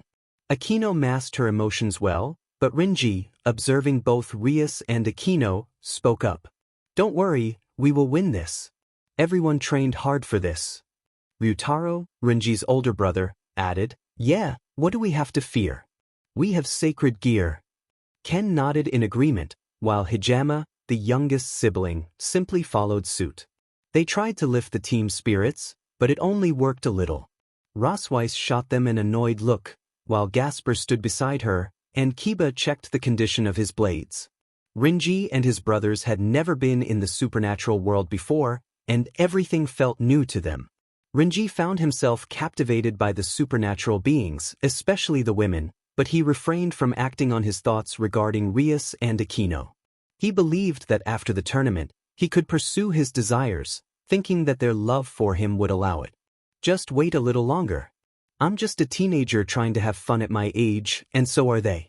Of course, I love them too. Even if we broke up after, I wouldn't mind. Just look at them, they're all inexperienced, and their first will be mine. What's with everyone praising that pervert? Is he really that great? Renji glanced at Rosweiss and thought, she's in love with that pervert? What a waste. Suddenly, his thoughts were interrupted when a man approached. Hey Rias. Long time no see. How is your team? He said, startling Rias's group. Oh, it's you. Let me reintroduce you to my friend. This is Serorg Bale, one of the strongest devils of the new generation, and he is my cousin, Rias said. Come on, Rias, you don't need to embarrass me like that. Besides, there's the strongest person who always stands beside you, the one even I was defeated by. Serorg began, but then he paused, surprised. Where is he? The question hung in the air as everyone tried to maintain their composure. Rias spoke up, I don't know. Azazel said he went to train. Serorg cracked his knuckles, a determined look on his face. I just want to see how much stronger you've become, Red Dragon Emperor. This time I will be the one who wins. He released a bit of his power, and Rias's group was taken aback by how much stronger he had become. It was clear he was eager for a rematch against Issei. Just then, a blonde woman approached, looking for Serorg. Serorg, let's go. The team is waiting for you. We need to check the plan one last time. Oh hi Rias. Sorry, we're a bit busy today. Serorg nodded at her. Alright Keisha. It looks like my queen has come to pick me up. I'm looking forward to our peerage match. Wait a minute, you guys are sacred gear users. He directed his question at Renji and his siblings. Yes, we are sacred gear users, Renji replied. Serorg observed them closely. It seems like you're still inexperienced. But that's alright, everyone has to start somewhere. Goodbye for now. The chapter came to a close.